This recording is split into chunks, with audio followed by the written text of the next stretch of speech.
Good morning and welcome to Real Talk with Tamara. As you guys come into the room, please do hit the like button. Also, if you have not subscribed to the channel, please subscribe to the channel. I hope that you guys are doing okay on this morning. I know that I am. I always express the importance of hitting the like button because the like button helps to keep the video in the algorithm. Okay, so like, share, subscribe, comment, all of those great things. Okay. I know that this is a live. I started to make it just upload it as a video, but I'm kind of on the move this morning, so I wanted to do a live so that I can upload so that I could, attach it to both my channels and yeah, that's what I wanted to do. I wanted to talk about Memphis is in trouble, okay? And I know because I gotta get out and work, so I know I may not be able to get on here anymore today. um, but I wanted to talk about Memphis is in trouble. I was just looking at, hey, you guys, good morning. I was just looking at the news clippings of some leaders within the Memphis area rallying in front of City Hall. And as I said before, because a lot of the Memphians understand where the power comes from. They don't stand in front of the Memphis Police Department.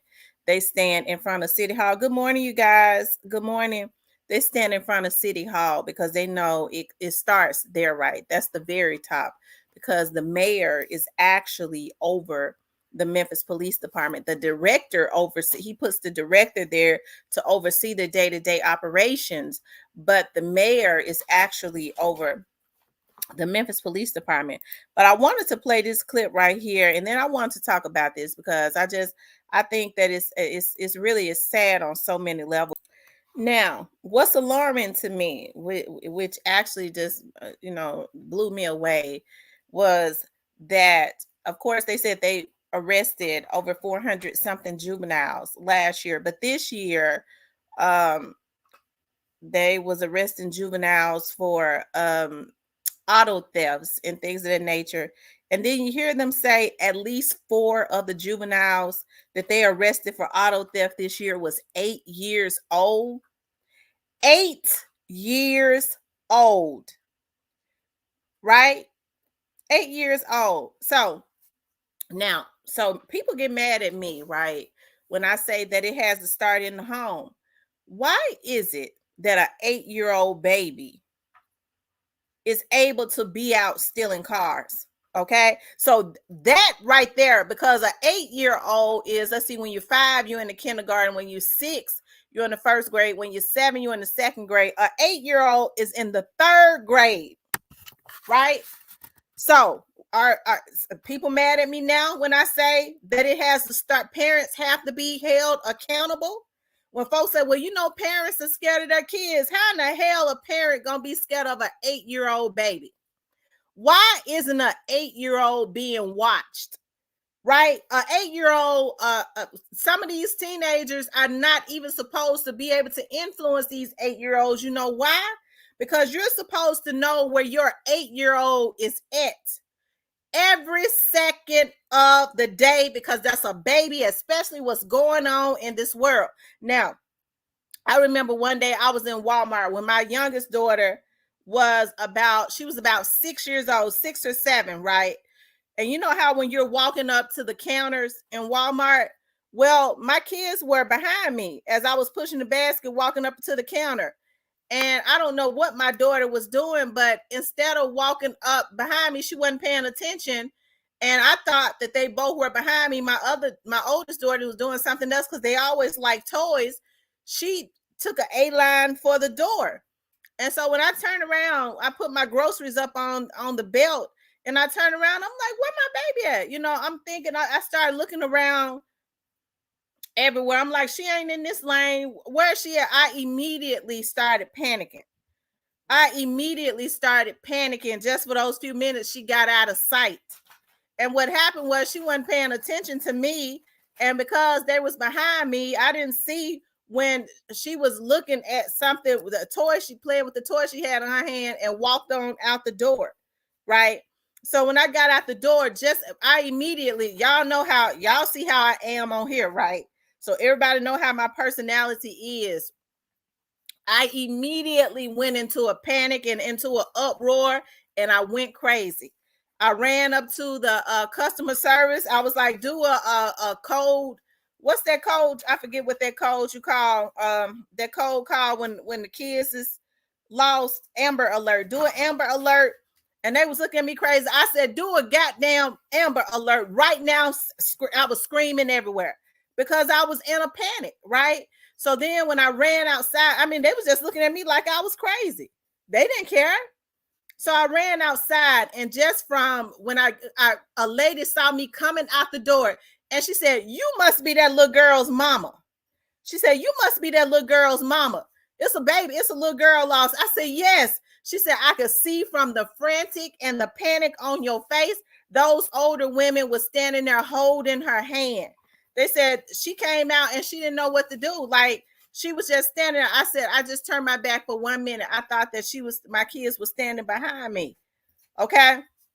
And she said, well, she got a lot of sense, because when we was asking where your mama at, this man walked up to her and said, well, I'll put her in a car and ride her around the Walmart lot, look for a mama. She said, and she snatched away from that man. She knew she didn't want to go with that man. I thank God for that. That's the reason why I say you have to plant seeds on the inside of your child, because even at 6 years old, she already knew not to go with a strange man, right? Because why he want to put my damn child in his car and ride around the parking lot looking for me, when the first thing anybody would have said, well, let's go back into the store and go to customer service. You see what I'm talking about? But because God placed those older women right there to stand there and hold her hands, I got my child to this day. But she knew not to go with that man, because you have to plant seeds on the inside of your children. So why is it that an 8-year-old is able to get out of sight long enough? Okay. Why is it to go steal cars? It takes time to go steal cars and things of that nature. At 8 years old, I already told you my kids couldn't even go spend the night at people's houses and things of that nature, let alone get out of sight. And when they played, it wasn't in the front yard. I made them play in the backyard because I didn't even want them drawing attention from perverts, right? Right? So that's the reason why I say parents are going to have to start doing their part instead of always trying to outsource all of this blame and stuff, y'all. Well, you know, the police ain't doing their job. The police got to do their job, okay? Because I have to say the police has got very lax, okay? They've gotten very laxed because they don't really care no more, right? And people don't see the games that are being played, so we be hard on the police. We arrest the parents when they whoop their damn kids' ass. Some of these kids need their asses tore out the frame, and their parents need to be the ones doing it. But it ain't no reason in the world for 5 and 6 and 7-year-olds and 8-year-olds to be out stealing cars and committing some of these heinous crimes that they are doing, right? So they're committing a lot of heinous crimes, okay? So I was talking to one of my friends the other day. She's and I was really upset. She's a city councilwoman. And so she said, wait a minute, wait a minute. Now listen. She said, let's not forget, okay? Let's not forget that Steve Mulroy does not have jurisdiction, okay, over the juveniles. She said he does not have jurisdiction over the juveniles. And these juveniles, a lot of juveniles is spiking this crime rate. Okay. A lot of juveniles is spiking the crime rate. I said, you know what? That's right. So there's a juvenile judge that's over the juveniles. And he's letting them back out in record numbers because he feels like, well, they're babies and this, and that. And we're going to give the parents the opportunity to do this, and that. Okay. That's what he's saying. When, I hate to say it, but a lot of these parents, when we started talking about rehabilitation and stuff for kids, right? When we started talking about rehabilitation for the children and all of that, what we have to understand is, right, a a lot of these kids have to go right back, y'all, to these homes with these parents, right? They have to go right back to these homes with these parents that are unstable, these environments that are unstable, and things of that nature. So as soon as you're finished trying to invest all of this positivity, all of these resources into these children, they got to go back home to go back and live in a home where it's hell with a mother, and it's more than likely it's a single parent home. The mother is unstable. That's the reason why I say a lot of these investments and stuff need to be put into these parents, right? Okay, so there needs to be a lot of evaluations done, right? Because it's not going to get any better, you guys. It's not. It's just not going to get any better, right? Until something is done as far as these parents, right? As something is done as far as these parents. So that's the reason why I say, you guys. That's the reason why I say on a consistent basis, it has to start within, right? It has to start within and then pushed outward, okay? It has to start within and pushed outward. And if the parents do what is necessary, and I understand poverty ignites crime, y'all. It's a lot of crime going on in the Black community. It is. It's a lot of poverty within the Black community. It's sad. And I understand a lot of what has been done as far as our people, right? But we cannot keep that mindset, because the first thing people say, well, it's the white mans is they had wanted for us to be like this. Okay, the white man wanted for us to be like this, but it don't mean that our community have to stay in those conditions, right?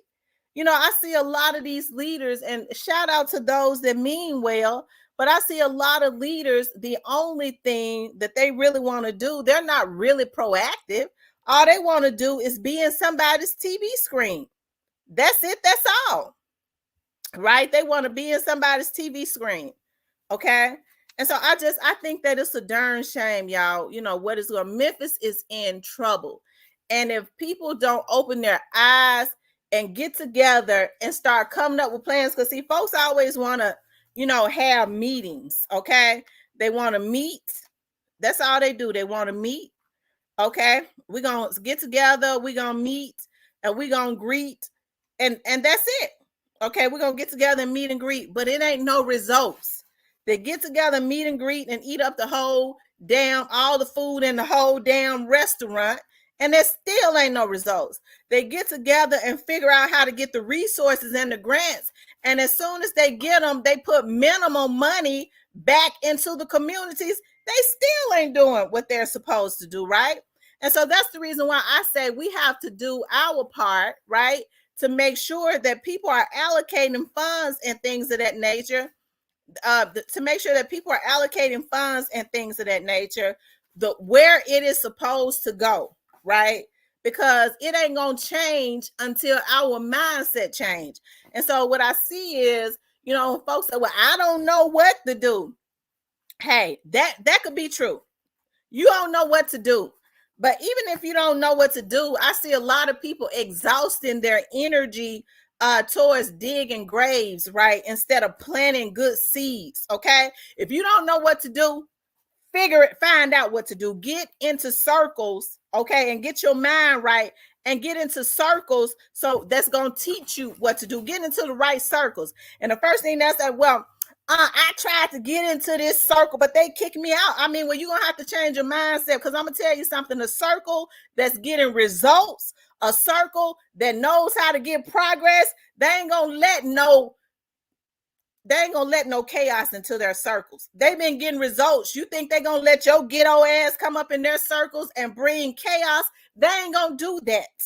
They ain't going to do it. That's the reason why I said there has to be a change of the mindset. It has to be a change of the mindset if anything is going to get any better with our people, right?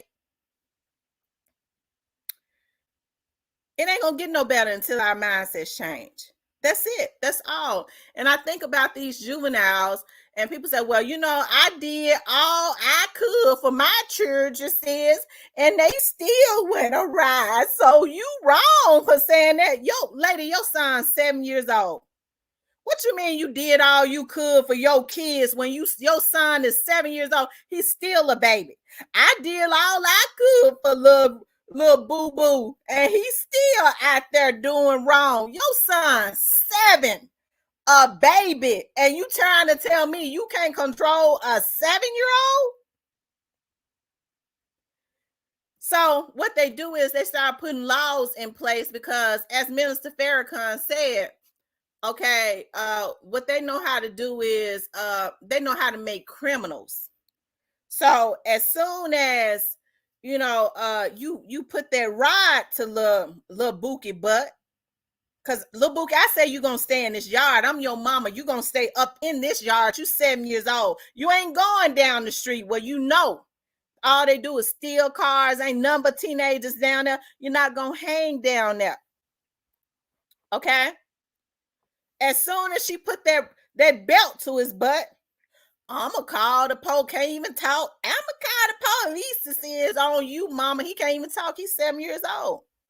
But they teaching a 7-year-old, if his mama disciplines him for doing something she don't say by hitting his tail on the butt with that belt, the police gonna come and get her because they making criminals, right? So now some of the mothers are afraid to discipline their own children, but some of them just flat out don't want to discipline them because all they want is little Rufus out the house while the boyfriend is there. See, people don't want to talk about that. They be getting mad when I talk about that, but y'all know I'm gonna tell the truth. All you got to do is, if you don't want to hear the truth, log off. I don't care. Okay, but that's the first thing that they do, right? When little Rufus, they put little Rufus outside. Mama needs some time. Her boyfriend over there, okay? They done lock the kids outside while boyfriend there for 45 minutes because he ain't never there no longer than that. Long enough to put another baby in her and move on, gone on back home to his wife or girlfriend, or over there for 2 hours, okay? And little Rufus outside, ain't nobody watching him. And the street dudes in your hood, because you living in the hood oftentimes, they got little Rufus stealing cars. That's what's going on because mama ain't watching him. A 6, 7, 8-year-old, I blame every bit of that on mom and daddy. The daddies don't get away. I blame every bit of that on mom and dad. Then what happens is, because there are so many double standards, the men have the nerve to blame the women. Well, my baby mama ain't shit. Well, why you say that about your baby mama? Cool. Look at how my son acting. I can't stand no sorry man. Okay? I can't stand no sorry men. And I'm going to tell you something. I don't listen to men talk bad about women. See, I don't get validation, okay, from hearing a man talk bad about his baby mama and all of his ex-girlfriends and things of that nature. Because, see, I understand as a woman, women have a lot of influence over men. All she got to do is use her power, right? Because he'll listen to her. Because the first thing a real woman gonna say, like me, is if he ever bring up, well, little Rufus, my baby mama ain't no good because little Rufus stealing cars. Okay, you his daddy. What you mean his mama ain't no good? Man, that be letting him steal cars and she ain't trying to do nothing. She ain't even no good mama. Okay, well, what you gonna do? So why don't you go get him and raise him so you can put him in a better environment? Now I can't do that because I'm still living at home with my mom and I be in the streets. I hustles. Okay, and we let them get away with that. We letting them get away with that. Okay. So I think it's a shame. Like, it can't be no double standards. These men got to show up in their children's lives and then be they got to show examples, because it don't do them no good to be in their life and not be worth a damn. Right? It's good to show up And then make sure you are providing the right type of resources to make sure that your child is growing up in a healthy environment. Because if your baby mama ain't worth a damn and you let your damn son stay in that environment and all you doing is talking bad about your baby mama, then you ain't shit. As a matter of fact, you worse. Because the first thing I'm going to say, how come you ain't got your son? Because it don't validate me to hear a man talk bad about his last woman, because rather he talk, because I'm gonna tell you something, my grandmama always told me, why these women be happy to hear these men talk bad about their ex-wives, their ex-girlfriends, their baby mamas and all that. The ones that they talk bad about be the ones that they love the most oftentimes. So you better watch that. Okay? But Memphis is in trouble. It ain't gonna get no better. Okay, until the mindset change. Like I said, it blew me away to know that we got 5 and 6 year old babies. I think I told y'all about when I was working in felony response for MPD. There was a lady, and this was a lot of years ago, that came up there, and she was pregnant from off of South Parkway. So I'm sure the young man is alive. I mean, he's way over in his 20s, because he was 7 years old at that time. Okay. And she was pregnant. And it must have been around, I think I was pregnant. So it must have been 22 years ago. So he's an adult. And so what ended up happening was the investigators had to bring him in. Okay. Because the little girl's mama, the 4-year-old little girl's mother, it was that little boy and about 3 or 4 more other little boys that was 7 and 8 years old, had a 4-year-old girl, and the mama walked in on them with their little penises out, putting it in the little 4-year-old girl's mouth. Right? So the little girl daddy wanted to do something to the little boys, 7 and 8-year-old little boys. They're babies too. But you have to wonder, now these are babies. Where did they see this at? Right? So the mama walks in. All of the parents brought their kids down there because they had to be questioned. They were babies. All of the parents brought their kids in, except for Mrs. Ghetto Fabulous herself. Okay, she was skinny as a damn toothpick. And when I saw her, and she was tall as a damn Christmas tree, when I saw her get off of that elevator, because where my desk was in felony response, I would see everybody get off the elevator. I knew when they was walking in, because I had a glass window, who was going to be a bunch of damn trouble. And when I saw her get off that elevator with that big ass stomach, and she was just pulling that little boy, come on, come on, come on. I said, oh, Lord, this right here get ready to be a problem. She walked in, I want to speak to Sergeant Faker. I said, oh, my God. So then she said, Tamara, I'm going to, what I'm going to do is I'm going to keep them up here and question them right here in your office. Can you type this statement for me? I said, yeah, okay. No problem. She immediately goes in. I had to come down here and I'm 9 months pregnant and my baby ain't nothing but a minor. And I got to bring my baby. And she goes in on how the little girl's mama should have been watching her, instead of saying, oh my God, this is ridiculous. Like, I feel so bad. I know my son's 7 years old, but he should know better. You know what I mean? Her energy should have been different. Instead, she was talking about suing the police department, and I'm on my 9th child. I'm pregnant with my 9th child right now. I know how to parent. That lady act a flat foot fool. She even got on my nerve. I wanted her up out of my office. Okay, she act a stone cold fool. Now her son at 7 years old had just sexually assaulted. And he's a baby himself, but a 4-year-old baby. Right? And she come down there acting like that. First of all, where did her son get that type of behavior from? Did somebody do it to him? She was pregnant with her 9th child. Was she doing something in front of her kids? Because no 7-year-old is even supposed to be able to fathom anything like that. pulling his little wing out, wanting to put it in a little baby's mouth. But that's what I'm saying when people say I'm being hard on the parents. I done seen a whole lot of stuff working for that police department for all these years.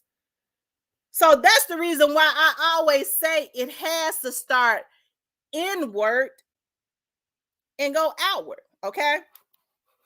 I remember another situation that went on, y'all. I never forgot this situation. And I was sitting there in my window and I saw about 2 girls, a boy, and their mother, okay, come from around by sex crimes. So it must have been a Saturday, because normally sex crimes is closed on a Saturday.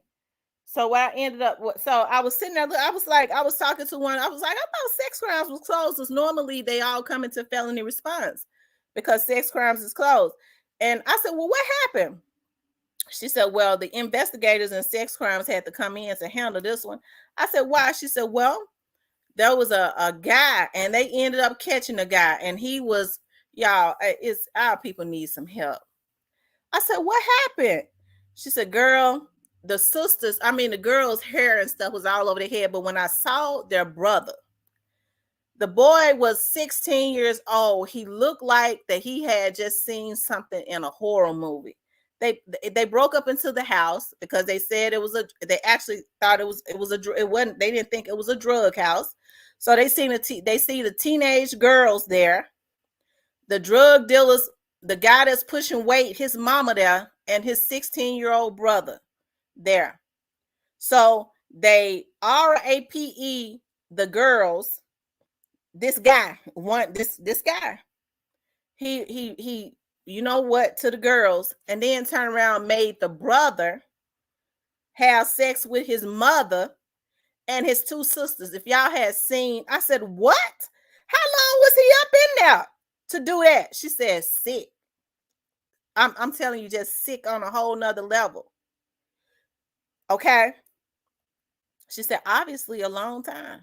Sick on a whole nother level. Not only did he violate the girls, he made the boy have sex with his mama right out of North Memphis and his 2 sisters. That's the reason why I say there has to be some motherfucking responsibility. And I see when folks say you ain't got no heart, y'all don't know everything I done seen. All that stuff don't be on TV. That's the reason why I know a predator when I see one. I've been in this for over 20 years. I know the language. I know how they talk. I pay close attention to when a man is violating the lady and say, well, you trying to play victim. That's a predator. They comes right into this chat, and that's the reason why I drops paperwork on them. Okay? I done seen it all. I already know the lingo. I know when these folks sick. But there has to be some healing within our community. It do. That's the reason why I get so mad when I hear these men say, well, I ain't gonna snitch. You gonna let this, what you mean? You gonna let this predator stay on the street? And then they had a nerve to get mad at the community. I understand oftentimes the leaders' hands are tied. They'll say, we get more police out there and put them into the urban neighborhoods. But the same people that's talking about they want police in their neighborhoods when these crimes happen even to them. The first thing they'll say, well, I ain't the police. I ain't get ready to help the police. The police need to do their job. Motherfucker, you was the one violated. I ain't testifying against him. I ain't no police. What's going on with our people, y'all? And so you would let a predator stay out on the street, and you got little nieces and nephews and daughters and sons walking through these neighborhoods. Y'all ain't handling. Well, I'm handling. You ain't standing on business on nothing other than smoking a rock. Let's be real. These niggas ain't standing on no business other than somebody that they think got more than them. That's when they get together and plot. Other than that, they somewhere sniffing up, putting something up their damn nose because they got some kind of damn drug habit. Okay? And everybody turn blind eye. My man ain't got no drug habit. And hey, listen, I'm all for the kids, okay? And I'm really pro-woman because I be feeling like, well, women need to stick together even though it don't happen. A lot of women are so jealous of other women till they rather see them dead than win. And bitch, it ain't gonna help you, right? But these girls, I think about when they get to talking about some of this stuff that's going on. They give these girls Section 8 vouchers and they move into nice neighborhoods. And then all of a sudden the neighborhoods start getting robbed. So now what they're talking about doing is if they catch these girls with some of these men, they wanted to take the mans is out of the household. Well, yeah, that was true. Back in the 80s when when they first started this stuff, back in the 70s and 80s when the men were actually getting out working, right? When the men were actually getting out working, right? But now what these girls are doing is they hauling gang members and they terrorizing these neighborhoods. So I mean, they vouchers gonna have to be snatched because now you got to put them in a position. Who you gonna choose? You gonna choose this gang member or you gonna choose your child and yourself? You got a choice. And here's the sad thing about it, y'all, because I had a cousin to do it. She gave up her Section 8 voucher because they gave her a choice. I'll rent me a house. She gave up her Section 8 voucher for a gang member and he left her. Because all he wanted to do was live free. And now the heifer can't hardly pay her bills. So she chose him over herself and her children. Right? But those are the types of positions that some of these young ladies are going to have to be put in, y'all. They're going to have to choose. And the sad thing about it is, this is the hurtful part. A lot of them going to choose the man. Right? But it's not going to get any better in our community. Right? It ain't going to get no better. Okay? Until our mindset changes. Right? Memphis is in trouble. Anytime you got 7-year-olds, they said at least 4 6-year-olds, right? Then they said 4 6-year-olds or 4 8-year-olds. I believe they said 4 6-year-olds were arrested for stealing cars. And then I remember a time when even the teenagers, even they would not, they would not dare mess with babies. They wouldn't dare do that, have little babies out there stealing, because a 6-year-old is a baby. 8-year-old. An 8-year-old too. That's a baby. So there has to be, the men are going to have to step up. A lot of these men, they out here committing these crimes because they the ones that's doing it, okay? They're going to have to step up. If they damn baby mama ain't no good, I don't want to hear no damn man no more holler about how they baby mama ain't no good and they child in a bad environment if they ain't actively working with the courts to get their damn child out of that environment. If they ain't, and my baby mama won't let me see my child. Okay, well, you need to go to court. Go to court and get joint custody of your child if he's such in a bad or she's such in a bad, real bad environment and you can prove it. You need to get custody of him and keep your damn girlfriend out of it. Well, because we gonna raise that child because stay in your place. Keep your woman in her place and handle your business for real. And stop making it into a damn pissing contest because everybody damn stupid. And raise your kids. I don't know how these, like I said, I don't know how these women do it. No man, but not ever that I'm talking to come to me and tell me his child is in a bad position, especially if it's a minor, and then turn around and throw rocks at his baby mama.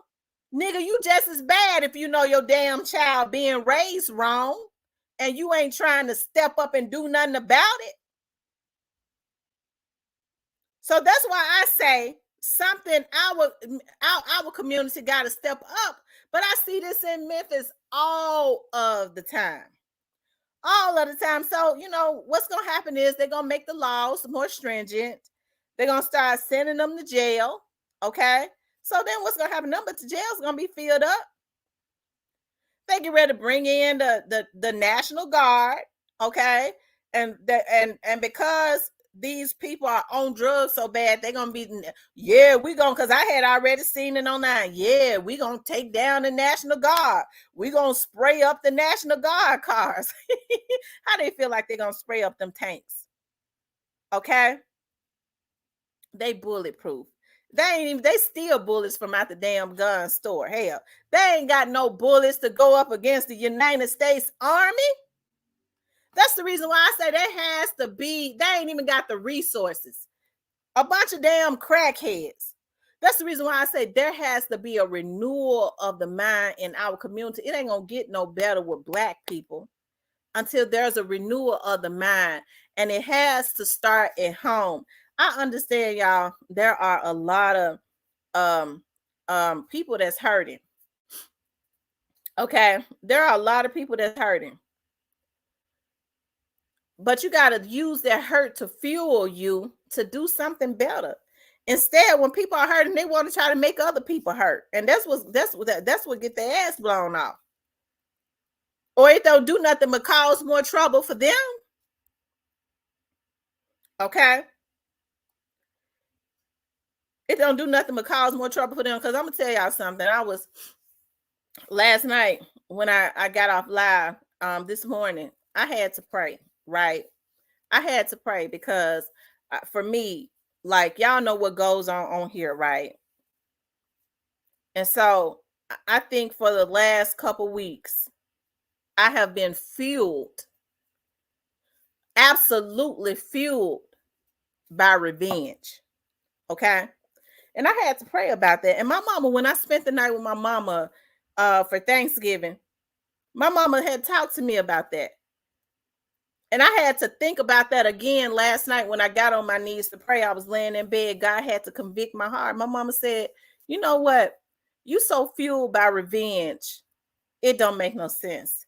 She said, what you need to understand is, can't nobody pray or put no hexes on your dad to take your dad out, regardless to what them people doing as far as their YouTube. It don't matter. You do what you supposed to do. You already did what you supposed to do. Now what you got to do is step back and let God work. She said, it ain't going to get no better while you're consistently being fueled. You're spending money to do this and to do that. And your mindset and your heart is not right. And it kind of made me mad when my mom said that. I was like, dog, you know what she mean? My mindset and my heart ain't right. They the ones that mess with me and tried to violate me, especially when my dad was sick. She said, you fueled by hurt and anger. And it ain't, God can't work while you doing that. And I was doing some stuff yesterday. I said, yeah. Yes, indeed. These motherfuckers going down soon. And then I was laying in bed last night. God convicted my heart again. And that's when I think about, y'all, there has to be a renewal of the mind, right? It has to be a renewal of the mind. Do what you can or supposed to do, and then step back. And as long as you know you're doing what you can or what you're supposed to do, you step back and let the universe, our universal God, do what God is supposed to do. But instead, what's happening is ain't nobody doing nothing, right? Ain't nobody doing nothing. They're always outsourcing. Well, you know, we're going to stand down there at City Hall. Well, what you standing down there at City Hall for? Because you know, I'm mad because the police, because you know, little Bookie, 5 years old, and he don't be coming in the house. And it needs to be a curfew. Y'all, that's what I'm talking about. There has to be a renewal of the mind within our community. There has to be a renewal. You standing your ass out there in front of City Halls because you want the police to make your 5-year-old child to come in at 9 o'clock. Ain't no 5-year-old even got no business outside past about 5 o'clock. And he's supposed to be right there. If you're going to put him in the front yard, right there in the front yard where you can look at him. You got 8-year-old babies stealing cars and going to jail? It takes time to go somewhere and go to another neighborhood and steal cars. That means mama letting them ride with teenage boys, right? They working with chop shops. So that means 8-year-old child gone for hours and hours and hours at a time and unaccounted for, and mama ain't trying to do nothing about it, allowing it to happen. And daddy too. Daddy just as bad. Well, I ain't in the home. I don't knows if my child doing that. Well, then, nigga, you need to check on your damn child. You need to check on him. You need to validate your son. Instead, you got your old ass out standing on a damn corner, throwing up gang signs with arthritis in your damn fingers, nigga. Yeah, I understand that sometimes, mama working out. My baby mama be leaving my son at home. Where she be at? She working 2 jobs. Well, if you was doing your part, she wouldn't have to work 2 jobs. How about that? Well, I told her that my mama probably keep him. I've been trying to help her. How about you keep your son? How about you get your damn life together? Get your ass off the corner. And provide some type of stability for your children. Because if she didn't work 2 jobs, your son probably wouldn't be eating, but you don't give a damn about that. You don't know if he eating, don't care how he eat. But Memphis is in trouble, and other states, if you ask me, because this happens all over the globe. Because the mindset, especially in our community, the mindset of our people is messed up. The mindset of our people is messed up. And it ain't going to get no better. Okay? It ain't going to get no better until the mindset changes.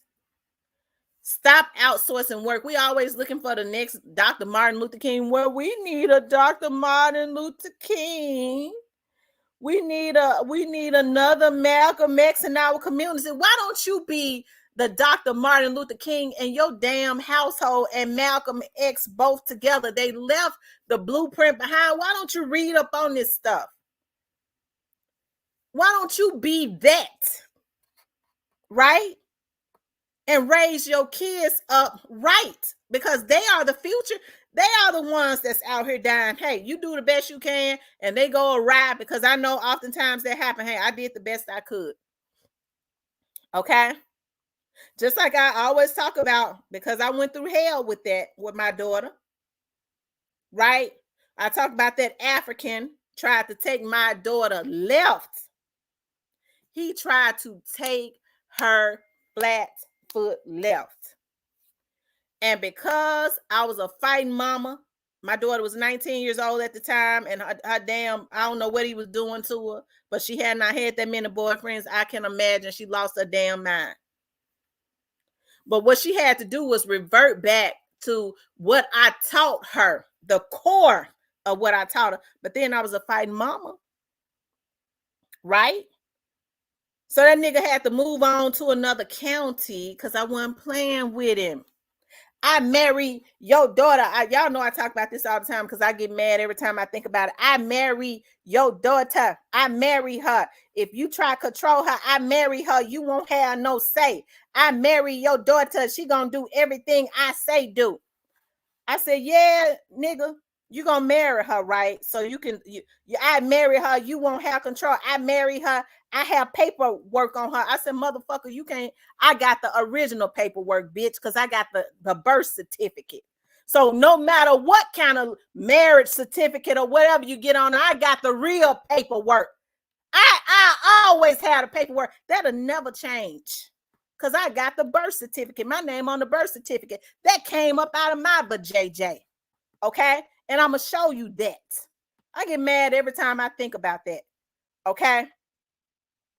Yeah, I gonna marry her. Mama, he said he want to marry me. You trying to ruin my life. I said, you shut the hell up. And then I started blaming myself. I said, dog, I sheltered her. I always wanted to everything I did was for them. I I started praying. My mom said, you got to go back to the throne of grace because you're trying to do it with your own. And I'm telling y'all, I'm so glad I got my mama. She said, you got to go back to the throne of grace. You got to go back to church and you got to go back to the altar, because I was doing exactly what I'm doing now. I started calling this person. I started going there. I started going there. I said, okay, nigga. Mama, he's there. He want to marry me. I said, all right. You 19 years old, a 26-year-old African. What he doing in college with his old ass? Okay. So then I said, I tell you what, you go ahead and you marry her. But you got a choice that she gonna be your only family. What you mean she be my only family? Like she gonna be my wife? You have no control. I said, she gonna be the only family you got in the United States. Because your mama, your grandmama, and your brothers ain't legal. They got to go. They got to go back to Africa. Okay. And I'm not proud of everything I did, but that was my damn child. I got about calling my friends over at immigration. Okay, and it wasn't nothing illegal, because you can report illegal, and they doing illegal stuff, immigrants and stuff. They ain't legal. That's the immigration job. I was just helping them out. He packed his stuff up and moved to another county, and our ass came home. That's what I say. Sometimes you got to go to the pits of hell. That's what I did. I went to the pits of hell because there was a lot of other shit going on too. I went to the pits of hell, looked the devil in the eye, and fought and got mine back. That came up out of my JJ, not his. But see, parents are so easy now. Why? He 8 years old, and I just can't do nothing with him. Bitch, you 30 years old with an 8-year-old son. Hell, it ain't like you a 90-year-old great-great-grandmama. All you got to do is watch him and tell him this is what it's gonna be. Okay? But instead, they let them go outside. Ooh, I want them kids outside. I don't know where they at. They're getting on my nerve, honey. And then, my boo came over here. Okay? Boo come over there for 2 hours while they got your sons outside stealing cars. That's the reason why I say Memphis is in trouble. It ain't gonna get no better, right? It ain't gonna get no better until there's a mindset. It ain't nothing miraculous about what other people do in their community, right? It ain't nothing miraculous about that. All they do is stick together. That's it. Right? That's all they do. They stick together.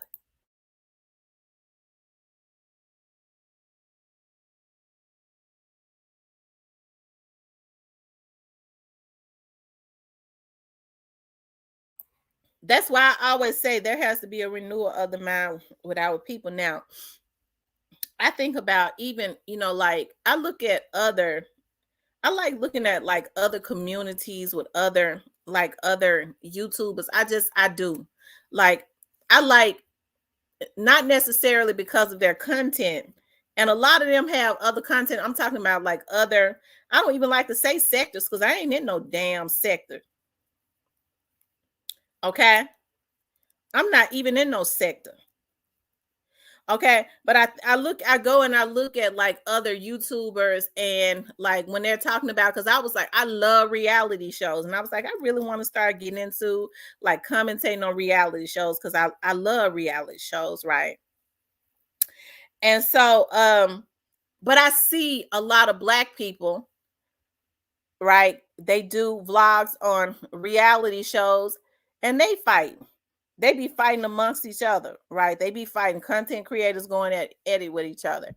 Then I like to look at cooking shows. I love to look at different recipes, right? So I know about soul food. So I like to look at other communities as far as their recipes to learn, like, especially when you're on a health kick. I like to look at, there's a lot of different recipes, like a lot of white content creators and Hispanics and things of that nature. I like looking at how other cultures cook, right? And I get tips from that, like stuff that I've never heard of before, right?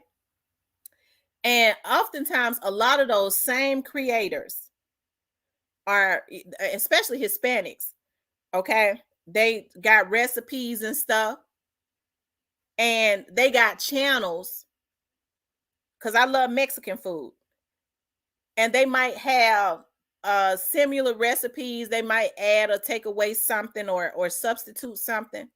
Those people get on there and they be talking about the same foods, but you don't see them going back and forth with each other. As a matter of fact, you look at their channels sometimes, and they might have that content creator who's doing something similar on their channel, right? Oh, okay. Well, this is how your grandma did it. Okay, this is how my grandma did it. They ain't hiring no hackers. They ain't getting themselves caught up in no federal indictments. They ain't doing no illegal internet crime type situation stuff. They ain't doing none of that, right? Because our community has been taught to have that crab in a barrel mentality. Now, I know people get up talking. I know we say all the time, like the slave mentality, people having that slave mentality and all of that, right? Well, they got that slave mentality. I think about the slaves. The slaves were, even though they were beat down, they were beaten. It was a lot of atrocities committed against our ancestors and the slaves. They still ain't like the new age black, these, excuse my French, these new age black stupid motherfuckers that we seeing today. Okay. Because back then the slaves were in, okay, they were in survival mode. So if they were snitching on other slaves, a lot of times they were beat into submission.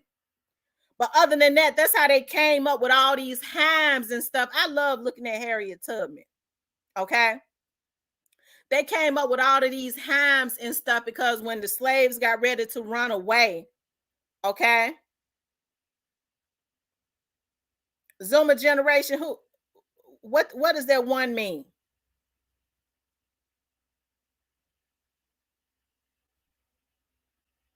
Zoomer generation, what does that one mean? Okay. But they were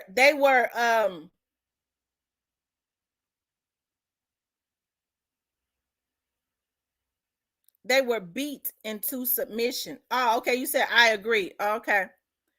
They were beat into submission, right? And so they was forced, because if they didn't tell, they sell their babies to the trade. They were selling their children out, right? But they would come up with hymns. For the most part, they tried to stick together. These niggas ain't trying to stick together. I'm gonna tell y'all something, okay? I grew up around gorillas and gangsters. People wouldn't believe that, but I did. I grew up in South Memphis. And even when we moved out of South Memphis, we moved to a beautiful neighborhood, okay? But I still have family in South Memphis, so I hung out in South Memphis quite a bit when my mama would let me, okay? Even to this day, I still love to ride through South Memphis. It brings back old memories of when I was young and growing up, right? But these folks, you know what I mean? Like the only thing that our people want to try to do now is hate on each other, right? These folks taking each other out for a biscuit, okay? They destroying their very own community for a biscuit. You mess around and put molasses on that biscuit, they'll sell out their own damn family. I had got a free biscuit. Yeah, dude gave me a free biscuit, and he put molasses jelly on that biscuit. I'm better go take that nigga whole family out, cause he think he got something going. He think he better than us. That's the reason why I say, y'all, the mindset of our people have to change, and it ain't gonna get no better until fathers got to start stepping up. The men are supposed to be the head anyway. See, they don't like it when I start talking about the men, but they do. Then I hear men all the time talk about, well, I can't be no head for no strong woman, motherfucker. Well, then you ought to make her feel comfortable enough. Hell, she didn't have to fend for herself because the person that's supposed to be stepping up, providing and protecting, he laying in bed with his damn thumb in his mouth, with his damn hands in his drawers while she get up and go to work every morning. I don't know how she do that. I don't know how she do that because I can't. He gets a baby. I need some gas money. It's one thing if he giving me his check to put into the bank, baby. I want you to handle the money and stuff. I need some gas money. Okay, all right, because I handles the money. But it's another thing when it's look. I can't run my blood pressure up because y'all know how I get when I talk about that.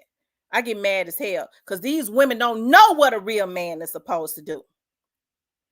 I need some gas money. Sorry, motherfucker. I got these kids over here. You supposed to be my man, and you talk about you need gas money, cigarette money, beer money.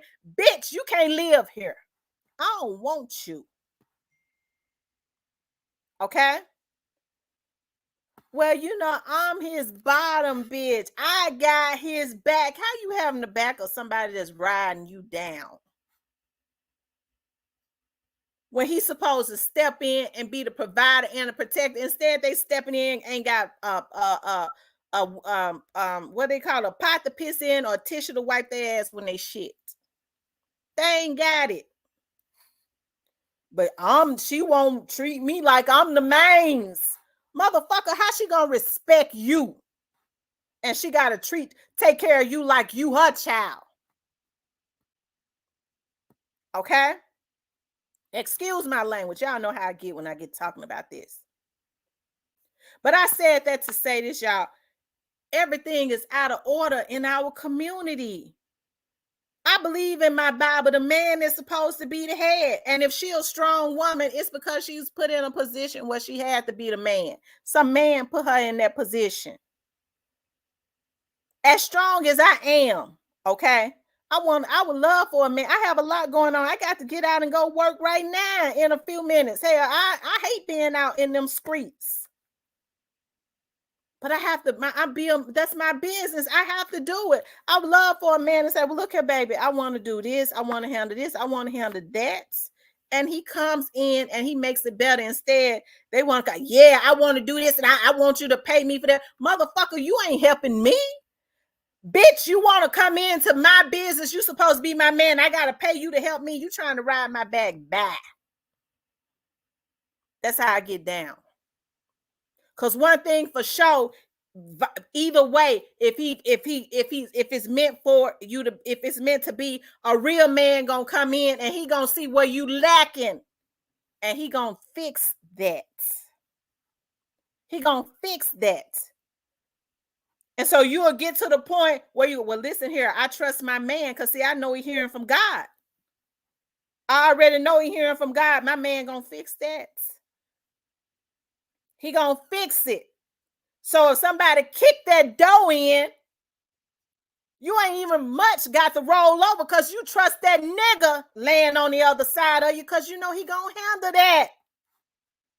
He come back in bed. Baby, what happened? Oh, it was some niggas trying to break in them. I just called the police. Them motherfuckers laying right in there. On the doorstep. I just took them out. I done called the police, told them to bring their meat bag and take them motherfuckers to the damn morgue and put them in the incinerator and burn their ass up and tell their mama to buy that black dress because that nigga handled that. I ain't even have to get up out that bed because I know he got my back. That's what a provider and a protector do. Okay? Okay. Now, baby, don't get up and go. That's a bloody scene up in there. I took care of that. They tried to break up in our house. Okay?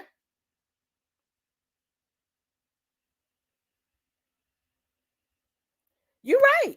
6 feet, 6, what's that? 6 or something. You're right. A lot of women don't know, have not seen examples of what a good man is. You're right. So it's sometimes when they get one, they'll run him away. Right? They'll run him off because you're right, they don't know what to do with him. So that's the reason why I say there has to be a renewal of the mind in our community. right? There has to be a renewal of the mind. And Memphis is in trouble. These kids, the future of our youth depends on the adults. And it's a lot of messed up adults. Because like I said, everything is out of whack in our community. And until there is some reconciliation,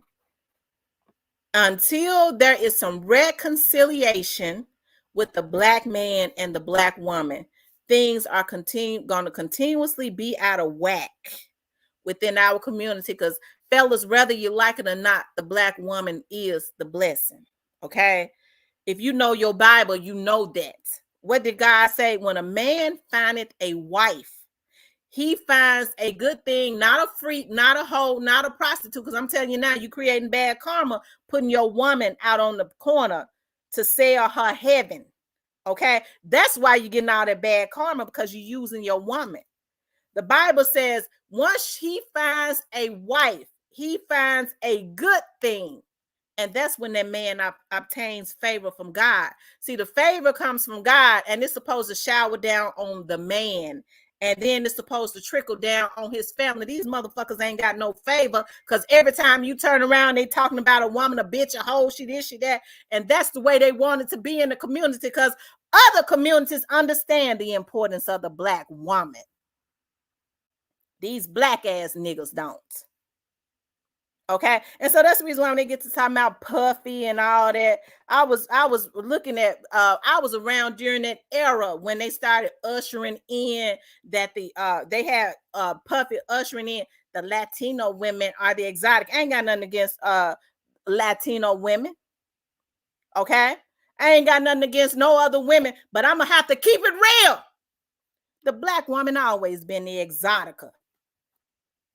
Josephine Baker, one of my favorites. I read all the books, went to New York, went to her son's the Josephine Baker restaurant, read every book, looked at all the movies, all the documentaries.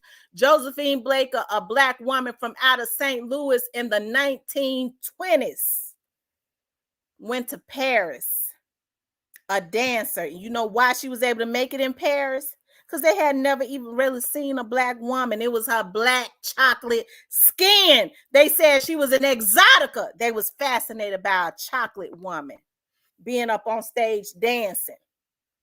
Okay, well, the United States hated her because of her skin tone. Okay,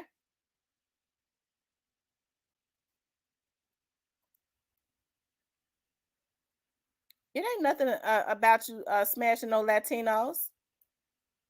That you ain't smashing them unless you got some damn money, right? Because Latinos ain't nothing but black folks anyways. So what you talking about, Kush boy? Hell, right? So, hey,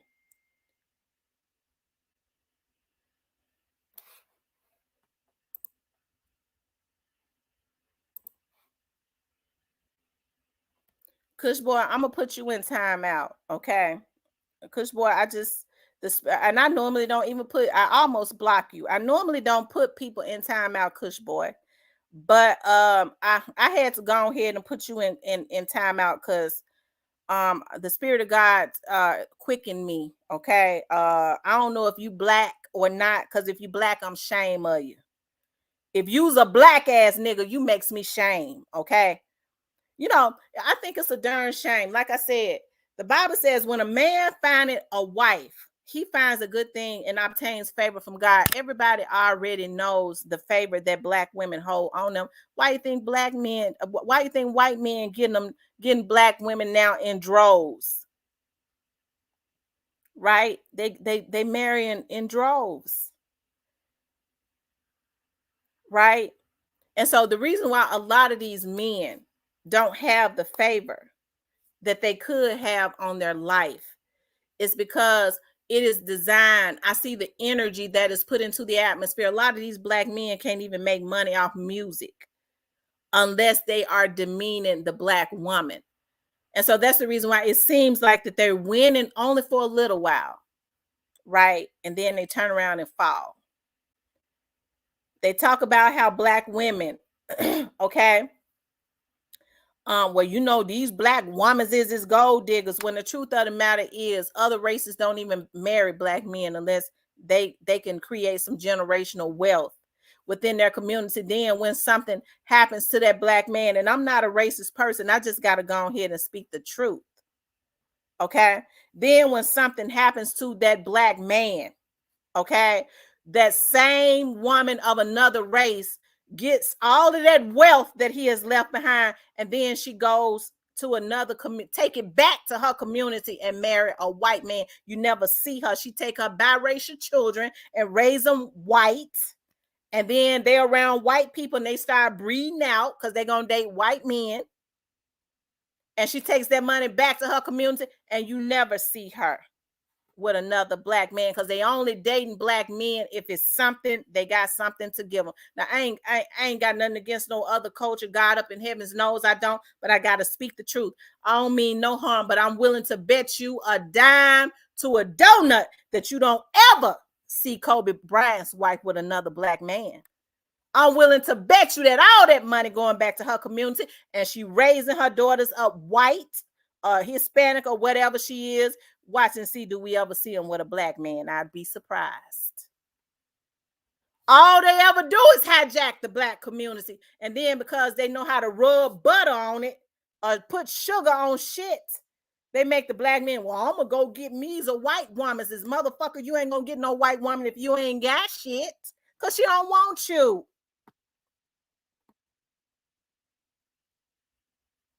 The white woman, as you see, she treat him like he a king. You damn right, because she got a plan. The black woman cussing you out and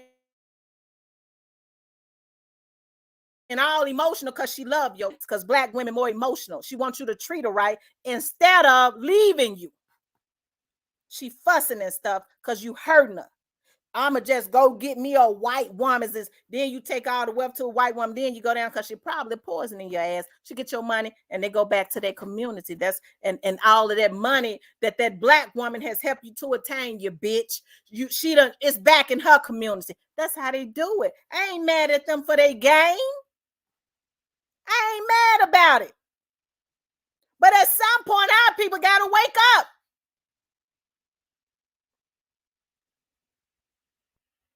Okay.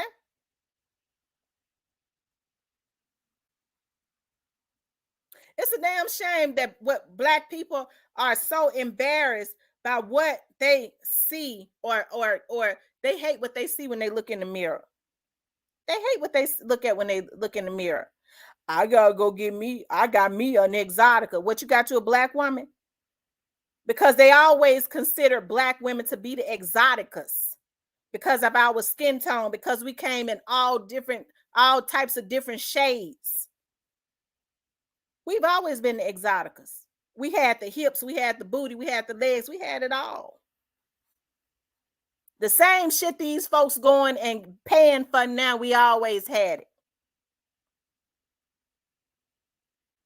So we were always considered the exoticas. But it ain't gonna get no better until we have a change of mindset. So it ain't nothing miraculous. It ain't no secrets about how other communities making it. They just stick together. Now when I was on live yesterday, and I had some people watch live all night, and I was sleepy as hell, even fell asleep a couple times. YouTube don't pay a bill I got. Okay. Now you got put in time out for something else. I'm gonna tell you something, Kush. I don't know if you black or white, and I don't think you would tell me the truth of what color you is. Okay, but I'm gonna tell you what I'm not gonna do. As a black woman, whether you're a black man or not, I'm not going, especially if you're a black man, I'm not going to allow a black man to come in here, especially with all that black women have gone through, on back down to our ancestors, come in here and put another race of people. You ought to be ashamed of yourself. over your own community, but hell, you might not even be black. If you ain't, I timed you out for that too. So you weren't gonna be able to win with that one. Okay. I'm just saying Sexy Red and her type ain't a good look. And I'm glad you mentioned that. So what they do is they go and get people like Caresha Please, Caresha, whatever her name, Young Miami.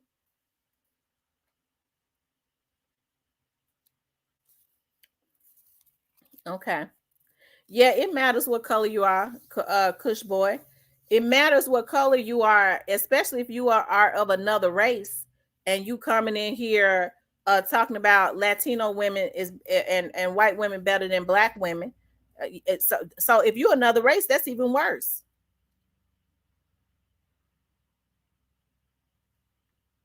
Okay. So what they do is, Kush boy, we'll talk about this another time. Just enjoy the show, okay? I ain't block you. Enjoy the show, okay? So what happens is, right? Okay.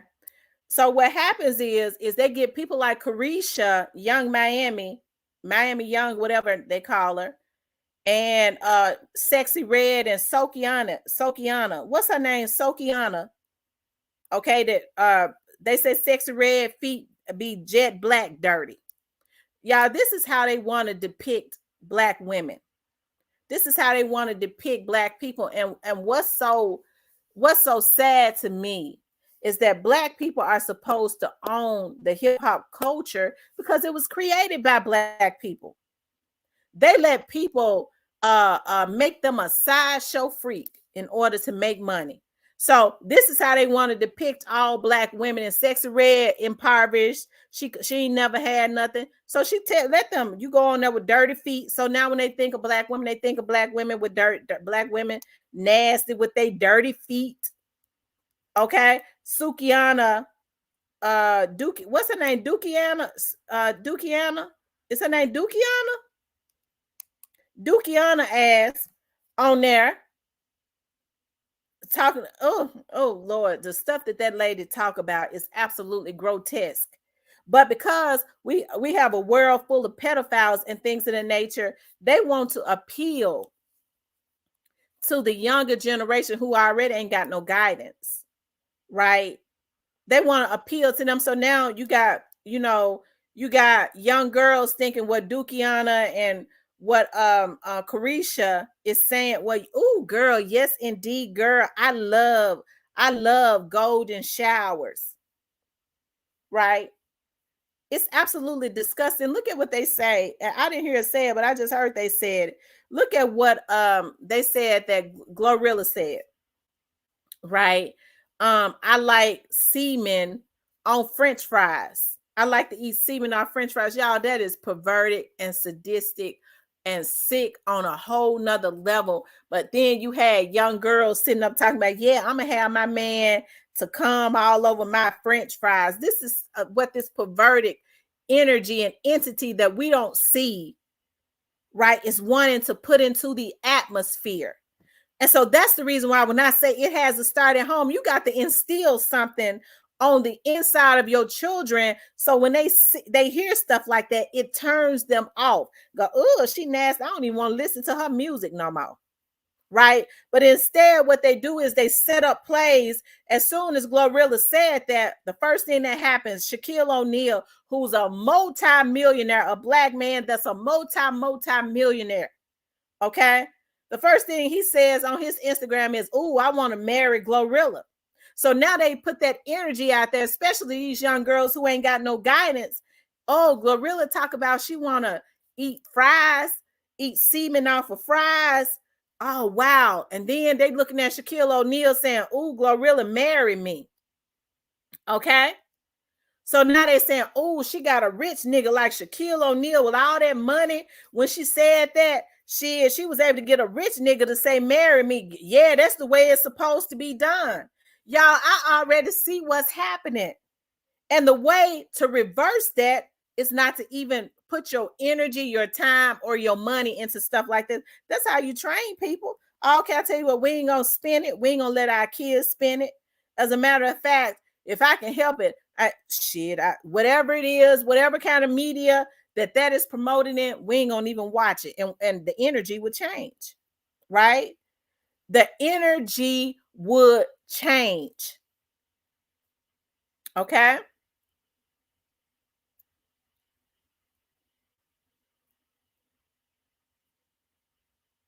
But it don't make no sense. Okay.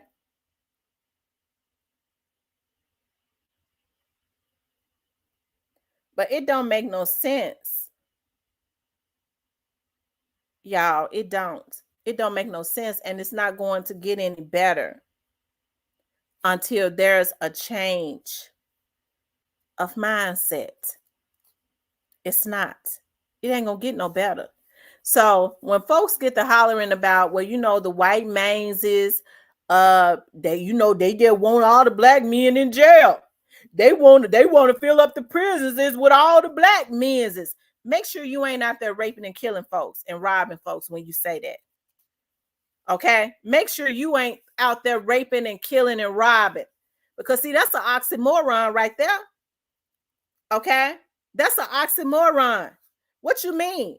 Well, they just want me to go to jail. Well, what you gonna do? Yeah, I had killed 5 niggas. Nigga, what you mean? You ought to have a death chair. Let alone be in jail. You ought to be dead. So that's the reason why I say there's got to be a change of mindset as it relate to our people. That's the reason why I say Memphis in trouble. These kids ain't got nobody to look up to. They don't. A lot of them ain't got that. Anytime you got 8-year-old children out there going to jail for consistently stealing cars, where they mama? Where they mama at? Because an 8-year-old that gets out of pocket, well, he be running out the house. Where he gonna live? He gotta come back home. And when he come back home, you supposed to wear that ass out. Where he can't even sit in no damn car. When he steal it, it's supposed to be raw.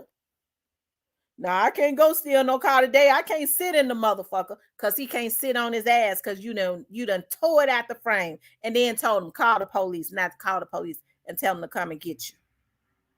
That's how you supposed to do it.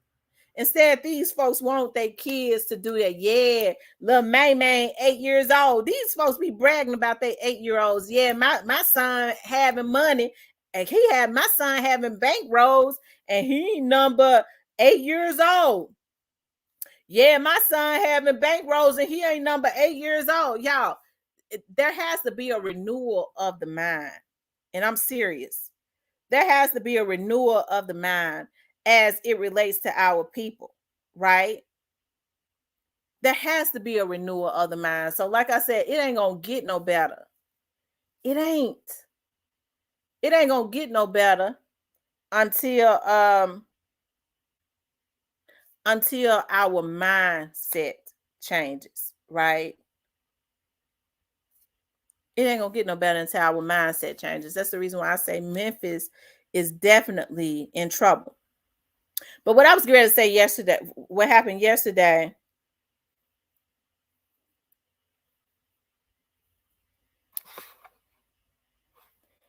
get out of what, Kush boy? Get out while you can. What you mean? Rico, is that you? Okay. Long live Janice says, Miss T, a renewing of the mind is necessary and mandatory. It is absolutely necessary and mandatory because I think about what's going on here, and it's a lot of stuff that's going on here, and I be seeing people in my chat, and I already know what they be on, but I already know what they're doing behind the scenes, what sectors they're in, what their plans and stuff are. I don't say nothing. Okay.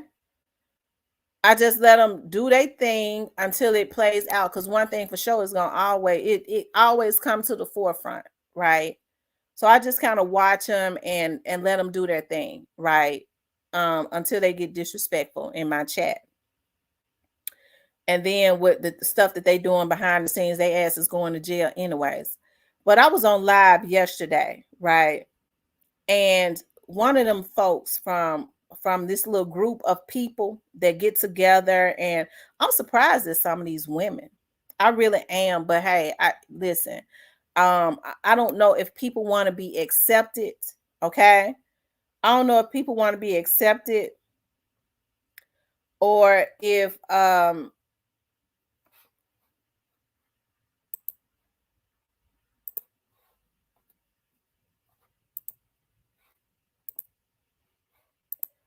yeah, I don't know if people want to be accepted, or especially as it relates to some of these women, or I understand that they are in sectors or whatever.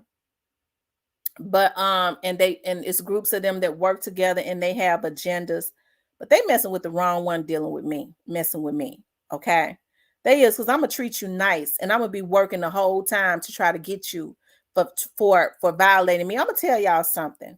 I was on live yesterday, okay, and one of them people from, that little group of people that get together and decide, we're gonna go over here, we're gonna promote, we're gonna do this, we're gonna do that. They was messing with my numbers, and they messed with my numbers for 2 hours, y'all. They messed with them for 2 hours, and I was tired and sleepy and everything else, and I was like, I ain't gonna even get off, because I want to drive this nigga crazy. Okay, I want to drive him crazy. But I said that to say this: it don't make no sense, the types of stuff that our people do to try and sabotage other people. See, I got a life for real. Okay. And it makes me mad because of the violation. I'm telling y'all when I'm really mad. I'm really mad at the hacking. Okay. That's what I'm really mad at. These bitches that call themselves trying to sabotage my channel, they can't do that. So I don't even worry about that. But I'm mad at the violations that has already happened. I'm coming at the folks for that. But it don't make no sense. A lot of these women that work with these men to try and sabotage, and the stuff that they do when they get with people. Yeah, I'm gonna put you on this person. Like it's a real life. For what? Like I was saying, when women and stuff was running over there to that cookie shop, regardless to how y'all feel about the cookie shop, how y'all feel about anybody, it's an oxymoron to be running over to that cookie shop. Right. And so then one of the officers said that we had gotten some intel that somebody was trying to get somebody to run up in that cookie shop, get somebody stupid enough to run their dumb ass up in that cookie shop and hurt them folks. That's the energy that was put into the atmosphere, regardless to whether you want justice for Dolph or not. What is going over to the cookie shop and going to people's houses and trying to get their personal information? What does that have to do with wanting justice for young Dolph? That's the reason why I know these old motherfuckers on here are stupid. That's a damn oxymoron. What does that have to do with wanting justice for young Dolph? Violating folks. Well, we don't like Tamara, so we gonna do this. You can't run me off here. I'm gonna be here when them folks hit your goddamn door, bitch. I'm gonna be right here. And then when they get all you motherfuckers, because I know who all of y'all, I know what y'all do. I was talking to somebody this morning. I was like, I thought that lady was cool. Okay. And then when all y'all got, then I might go ahead and I might shut my page. I don't know. It depends on what I want to do, because ain't nobody gonna run me off. But I said that to say is the reason our community is like it is. The white man ain't making these folks get on here and do that. Ain't no white man making nobody get on here and do that. It's these black folks, and some of them white and Hispanic. But it's a damn shame how black people allow these white hackers and Hispanics. So they work with some Hispanic hackers, make a damn fool out of them. Oh, she doesn't know anything. The police, the FBI got better things to do than to be worried about a bunch of hackers. Okay. New Era, why you licking your tongue out?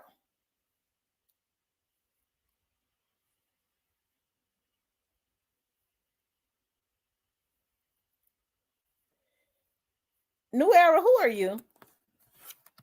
I know you've been coming to my channel for a while, New Era, but who are you? What state are you from? Are you even from the United States?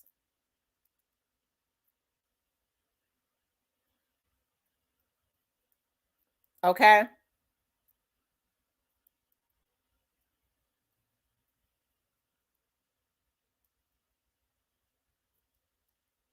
What part of Mississippi?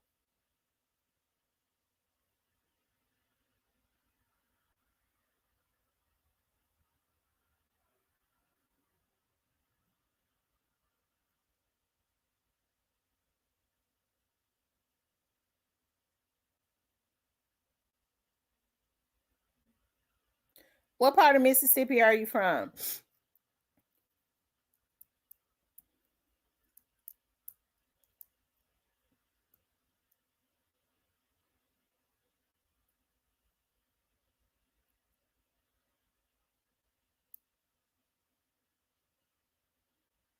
Okay, what city? Okay, what city in the Delta?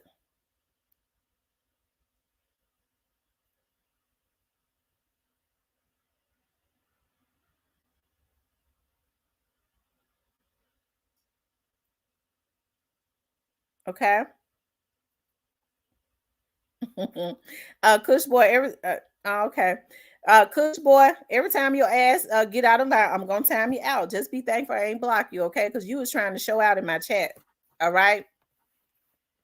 But y'all, Memphis is in trouble. And like I said, our mindset has to change. As a woman, there is no way in the world I could let a bunch of men pull me in to trying to give me an assignment to try to try and go up against somebody on YouTube, okay?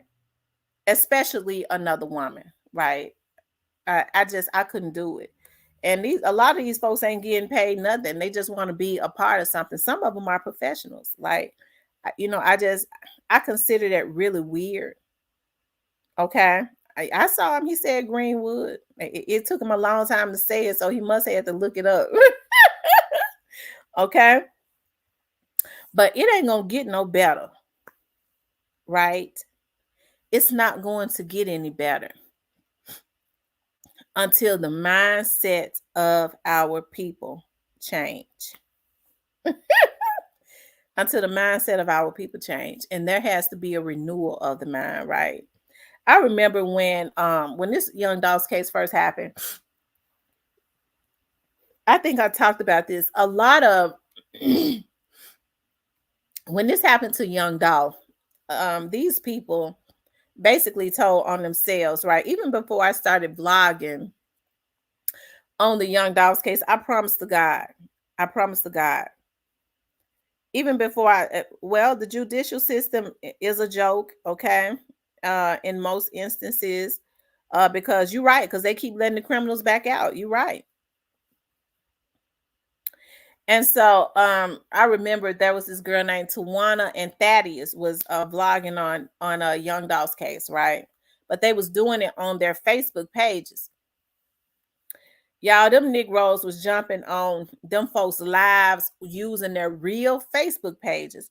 That's the reason why I say, I mean, they solved a Kush boy. I ain't no damn troll. I don't want to troll you.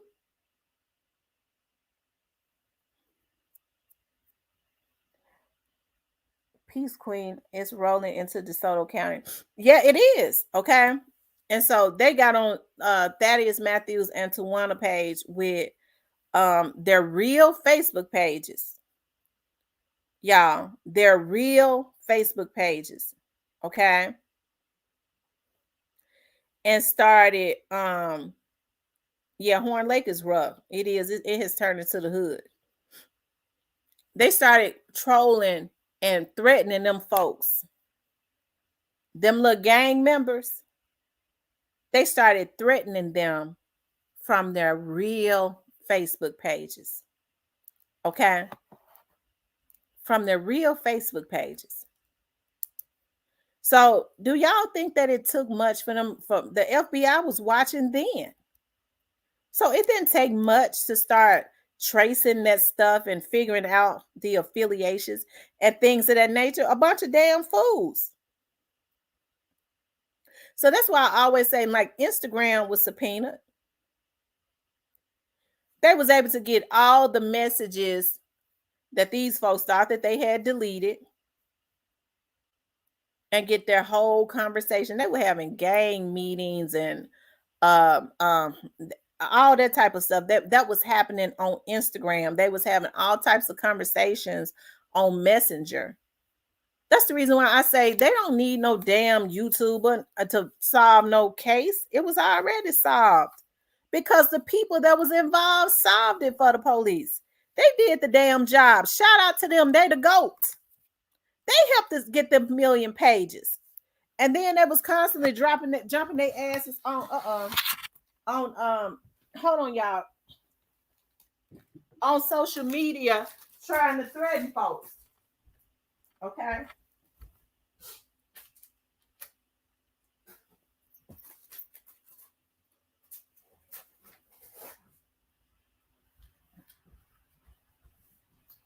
Trying to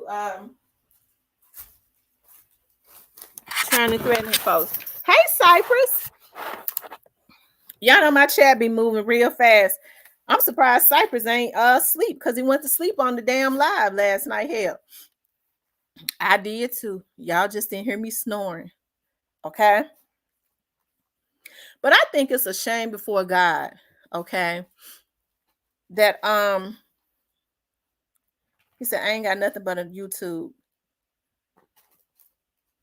I think it's a shame before God, guys, like the stuff that go on, and I would never want to be a part of any movement. It's not about solving anything. The moment you start violating people, the moment you start doing conniving stuff, then it's not about whatever movement you think is going on anyways. It's simply and strictly about violating. Okay. Thank you, Thomas Hall. It's strictly about violating. And because I'm a grown woman for real, I don't deal in violations. That's the reason why I would never, get involved in anything where I am violating of anybody else, right? That's the reason why I never had an issue if I like the person with saying, well, look, go over to Cypress show, go over to Player Coach show. Shout out to them. I've never had that because of those issues. You know why? Because I understand that whatever is for me is for me. I ain't worried about, well, they're gonna take my subscribers, and Cypress gonna get people to start believing, he gonna convert my subscribers over, and they gonna stop coming to my channel. Y'all, I don't have that type of mindset. I truly don't have a slave mentality. You know why? Because my gifts make room for me. I got way more shit going on than YouTube. As a matter of fact, YouTube don't pay my bills, and my bills and stuff get paid every month, and it ain't by YouTube. So I don't have that type of mentality. I've always been like that. That's the reason why all I do is win, win, win, no matter what. Because I ain't got that type of mentality. I don't have that type of covetousness spirit. That's the reason why anytime anybody has ever tried to come up against me, God has whooped them cat raggedy. First of all, you got to know the type of prayers that's around me.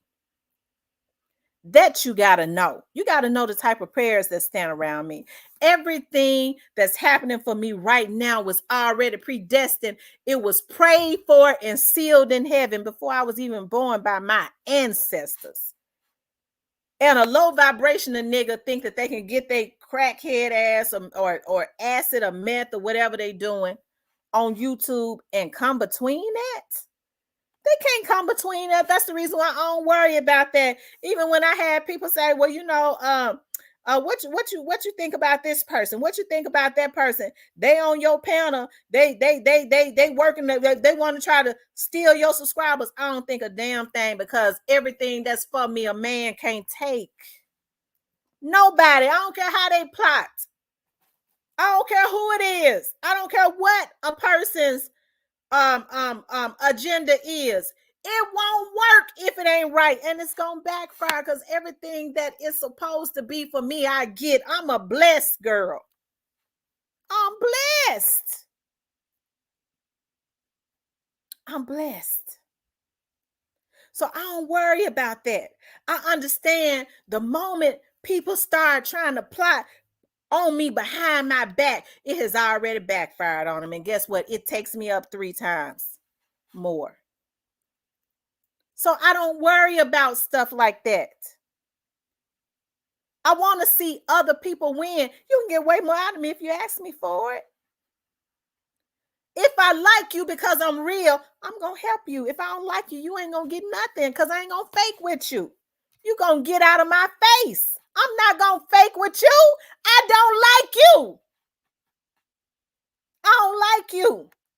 So I ain't going to reluctantly do anything. Well, you know, she reluctantly helped this person. I don't reluctantly do nothing. Okay?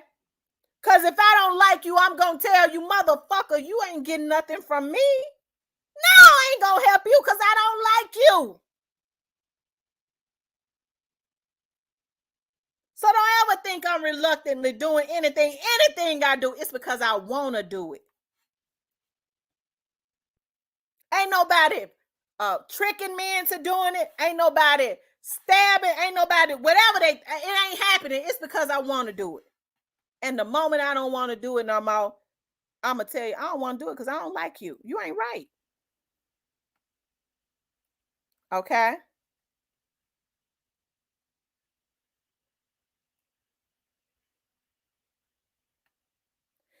Kush boy, who needs to leave? What you talking about? Who are you talking to? Kush boy, who needs to leave?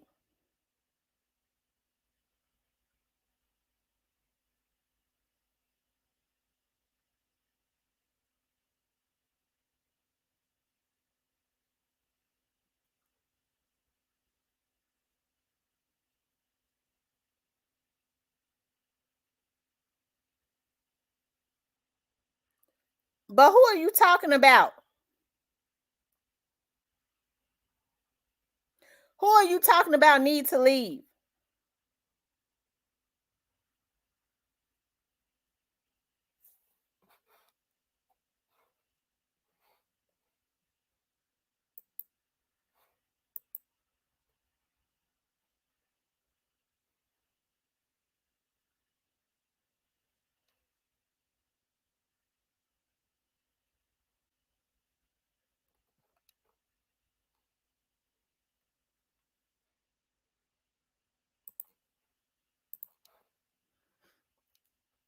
Okay, what I did was I went on ahead and blocked Kush boy. I tried to give him some opportunities. Okay, but I'm not going to have people in my chat that's more than likely is another vlogger or somebody that has been into my chat. And I'm gonna say this too. If you are a vlogger or somebody that hangs out on YouTube, okay, and you and you got all kinds of different accounts, troll accounts and stuff like that. And I'm saying this in good faith. Go get yourself some help. It ain't that serious. Go get yourself some help. You need help. If you got a lot of different accounts and you come into people's channels and stuff up under different names and things of that nature, and you disguise yourself or you think you disguising yourself and you start trolling, you need to go and sit on somebody's couch. And you need to be on some type of med. You do. You need to be on some medicine. And I'm for real when I say that. See, people ain't going to tell you that. I'm not going to get mad at you no more. I'm not. Because it ain't worth it. Okay? My pressure is not going to go up like it did the other night. And I'm going to take my mama's advice. I've done what I'm supposed to do as it relates to these trolls. Okay? Right, they need to be at Lakeside. And I'm gonna let God handle the rest of it. Okay? Because believe it or not, normal people have real stuff going on in their lives, right? Like myself, I have real things going on in my life. YouTube is not my source. It's not. I get on here because I want to promote something. There are some other things that I want to do. Believe it or not, there are a lot of other things that I want to do as it relates, because I really want my page to be more so about ministry, right? When I say ministry, I'm talking about help spreading truthful knowledge about stuff. That's really ministry, right? But I'm not going to allow my page anymore to be like a dog and pony show. It's not going to be a freak show. And I'm asking my moderators when they start coming in, okay, trolling, if they look like a troll, watch them. And if you pick up on they trolling, because my thing be going up and down real fast. I miss a lot of my comments because I don't stare at them a whole lot because they distract me. Okay, get them up out my chat. They're not gonna be they're not gonna be a star in this chat. They're not gonna be a star in this chat, and I'm not going to allow that energy or those different entities to hang around in my chat. I'm on a mission. I haven't gotten to as far as I have gotten playing with clowns, right? And I'm not getting ready to play with them on here. The people that's been violating, your day coming. But I'm not getting ready to constantly get mad and say, yeah, nigga, we doing this. That ain't get ready to happen no more. You're gonna know when them folks hit your door. That's it. You're gonna know when they hit that door. And regardless to whether they mess with numbers or not, guess what? I'm still be on here because it ain't gonna affect me. You know why? Because YouTube don't pay my bills.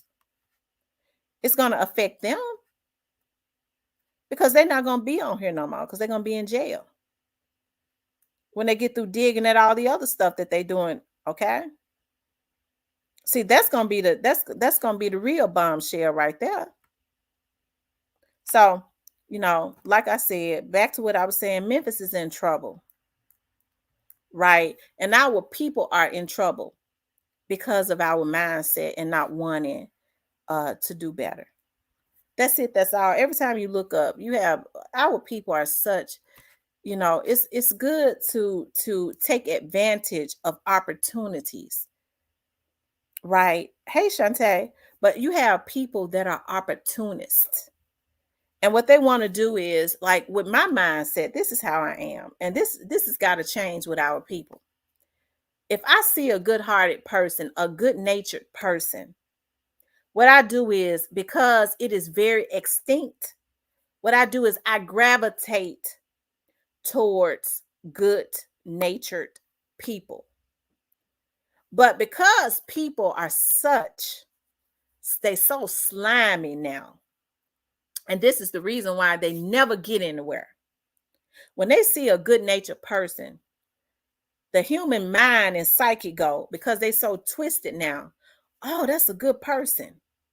I wonder if I can bump their head. I bet I can get over on them. That's how they are.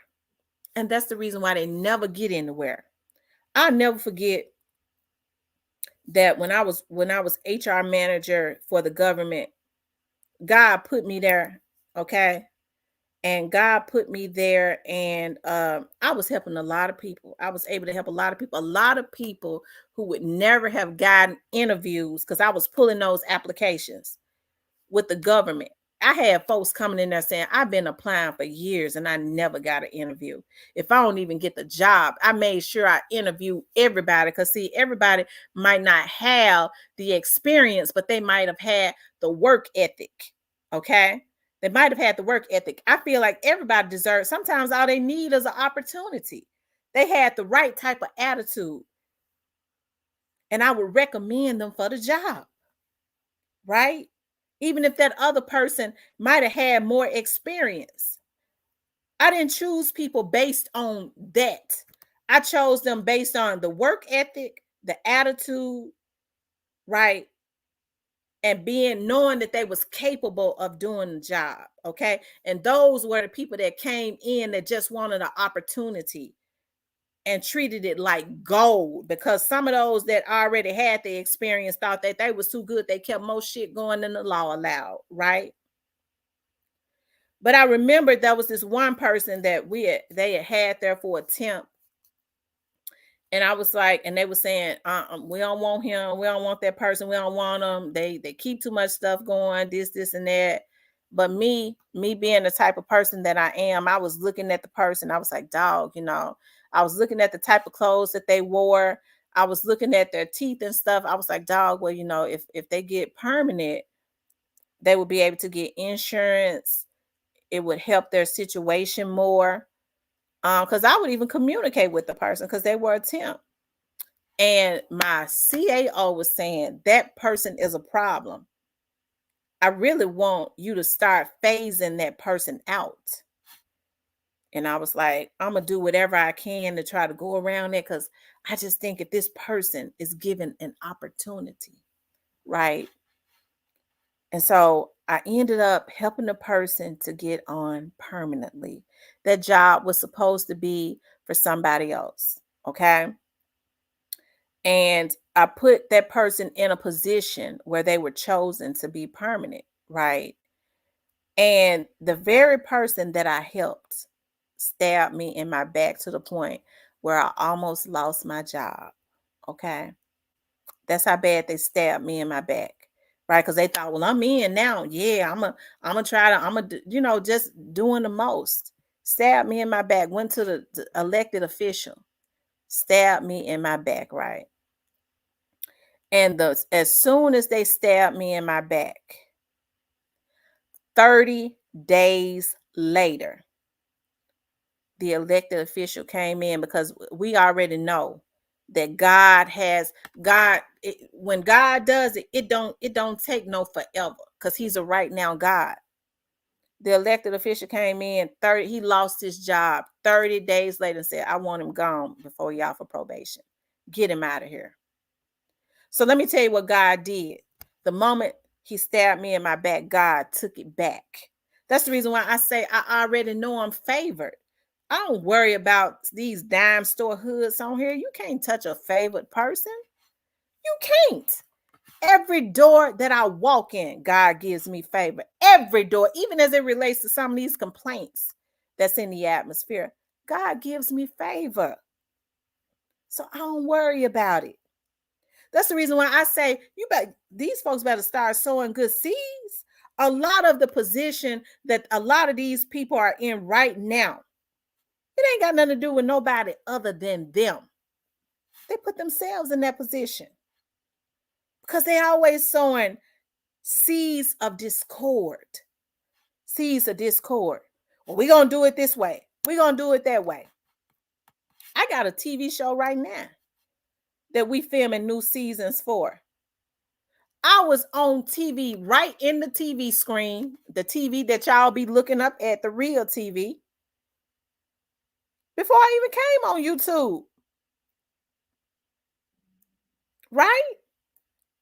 So, I mean, like I said, I think, even with, I think about my sister Dima, and she's very, I'm sorry to hear that, Tiffany. She's very no nonsense, she's very no nonsense. She said, well, Tam, I mean, she's Chicago bred. She don't be wanting to play with it. She go, but I just don't understand, Tam. What you already know this and that sometimes. And I go, well, I'm an investigator. Okay. Because she go, I don't like to play with it. I just like to cut it. That's how she is. I'm an investigator, right? And I like to, once I find out what people are doing, oftentimes, right, I like to watch it to see where it's going. I like to figure out where the source is. I just like to figure out the root of stuff. That's how I am. So that's the reason why a lot of times it ain't got nothing to do with being naive. It's got everything to do with wanting to know. That's what I've been taught. Wanting to get to the root of stuff. That's the reason why I always talk about the root of trees, that they're going to get Gotti. That's the source of all the discord. And I'm just one of those people, When I find out that a person is doing something, I start I start trying to figure out what is the supply, where is the source of this coming from, right? And so that's the reason why it looks like oftentimes people are getting over when I already been had them figured out. But I'm trying to figure out, you know what I mean? When I cut the cancer, I be wanting to cut the cancer and everything around it because I need to know the source. Because if you just cut that person and you ain't, because oftentimes that person will lead you to the rest of that group of people like they always do. Okay. Just like they always do. So I always try to figure out the source of the cancer. That's what I do. So I can cut it all at one time, right?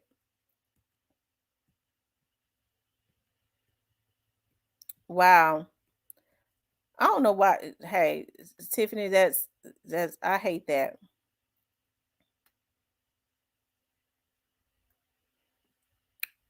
right? But y'all, Memphis is in trouble. Okay. Memphis is in trouble. And I lay low, got right. You lay low, you got to be strategic.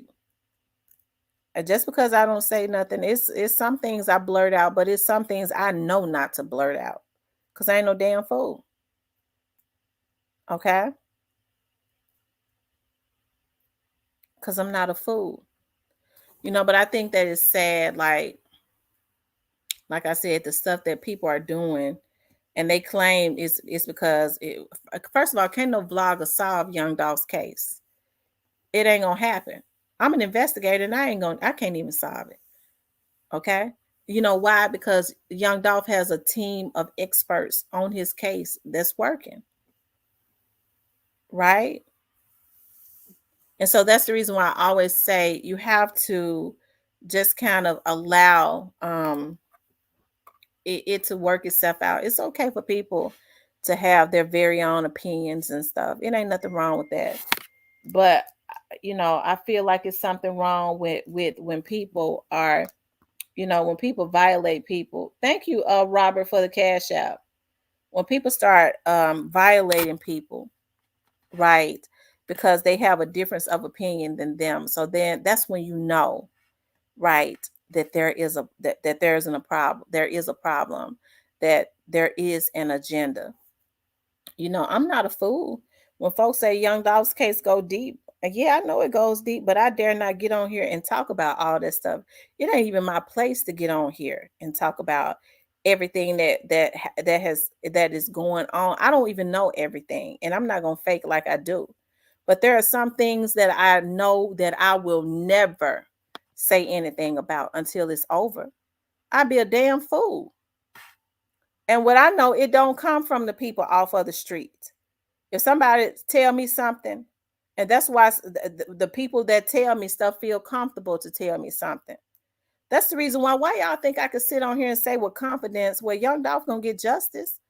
It don't change. It's not because I'm so in love with the police. It's because I know it's gonna happen. And that's why I say, when Mia J gets discouraged, and I understand when they start shutting down and they don't tell her everything. It's some things that they can't tell her, but they need to at least give us some kind of confirmation that they're moving in a direction where there is going to be justice. That's what they need to do. When I say that, I mean that, right? So, hey, like I said, I think people need to be more careful. And like I said, I guess I'm just kind of surprised that so many people, right? I'm talking about real grown old folks can get on here and be misled. They get on here, they get their feelings hurt. They start wanting to try and sabotage. You too damn old for that. They get on here, they start doing criminalistic things, but they was criminals before they got on here. A lot of them. There are a lot of emotionally unstable people, right? But when all of this is over, they're gonna be able to go somewhere where they're gonna be able to get them some help because they got all kinds of counseling and stuff in jail. So that's the only good thing about that. Oh, yes. Oh, and if you would like to adopt a senior, okay, reach out to me on Facebook, okay? Because what I'm doing is I am going to a senior's home, okay, and delivering them some stuff like a few days before Christmas. I adopt a senior's home every year, and I'm gonna tell y'all what seniors like. They like stuff like socks. They love their own coffee mugs and their own cups. Okay, they love personalized stuff. You know, they feel like it's theirs, their own. They love stuff like that. Gowns, like puzzles, knitting stuff, because when they're in these seniors homes, I don't understand how people go and drop their loved ones off at a seniors home and then they come and see them once or twice a year. They ought to be ashamed of themselves. There's no way in the world that I could ever have a mother or a father or a grandparent or something that played a part, especially in helping to raise me, or even an auntie or anybody, and drop them off at a senior's home and go, well, we're gonna go visit Mud Deer on Christmas. All the holiday, then you don't visit Mud Deer. Well, oh, it's Easter time. We're gonna go visit Mud Deer. You drop your old relatives off, your elderly relatives off, and you leave them to the hands of a bunch of people who just they're working and make a living. They don't give a damn about them. You don't even know if they're being treated right. And what happens is it takes their spirit away. And that's why they start deteriorating, aside from the point they ain't getting taken care of like they should. When people know that you love folks, it prompts them to handle them more with care. And people ought to be ashamed of themselves for that type of stuff. Well, I go visit my mama on Thanksgiving and on Christmas. You got your mama in a damn senior home, and all you do is visit your mama who raised you, who took care of your piss ass and changed your diapers and bought you shoes and clothes, broke her back trying to do that on holidays because it's inconvenient. No, we got to do better. Them seniors be so glad to see somebody walk in there. They will talk your ear off because they be want somebody to talk to, because they just been left there. That's it. I never thought I would live to see so many selfish people in my life. Folks are too selfish. They selfish. And that's the reason why you see folks with a lot of bad karma and stuff. Well, I don't know what I did for all this stuff happening to me. They get talking about the devil. The first thing people say, the devil is a liar. The devil is a liar. He messing with my finances. The devil is a liar. He messing with my health. He messing with my son. And I'll be saying, no, you a liar. You reaping what you sow. The devil ain't doing everything. Some of these folks paying for the dirt that they do, that they've done, and that they do. They giving the devil too much credit. You the damn devil. You the one sowed them damn seeds. That's why I say people got to be very meticulous about what they do. They just do. It's all about I, me. That's it. It's about what I can get. It's about what I can get. That's right, Stephanie. It's all about what they can get from somebody, how they can scheme off of somebody. When a lot of times you can get more from a person if you sit down and say, well, look here, can we come to some type of understanding? This right here is what I want to try to do. Would you be interested in it? You never know. They might say, well, no, but look here, let me see. Let's try to come up with something where we both can benefit. But people don't think like that. It's all about trying to scheme and get the most. And that's the reason why it always blow up in their face. It always blows up in their faces. I think about how when Raven comes into my chat, okay, I always revert back to that because I get real shocked. And I'm not talking about anybody that has it's different when I feel like people have a natural concern because everybody has their own opinion about stuff. Hey, I could dig that.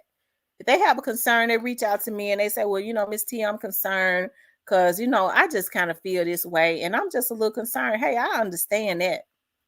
Okay, I hear you. All right, I feel you on that. I understand. I ain't mad.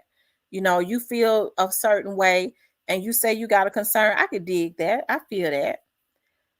But when you see people just flat out start attacking you, well, Raven was in her chat, and then they start making fake pages trying to go on channel to channel to channel them and their group of people.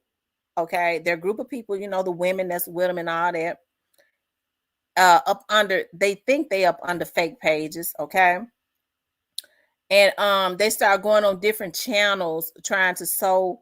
Well, Tamara said this, y'all know Tamara had Raven on her channel, she must not be for Dolph and all that. Y'all, it's a lot of mentally ill people, okay, because there's no way in the world y'all see me have Cypress up on my panel. Cypress has a different of opinion about what I feel about Yo Gotti, but you don't see me going as Cypress, right? Because Cypress has a difference of opinion than me because I'm mentally sane, okay?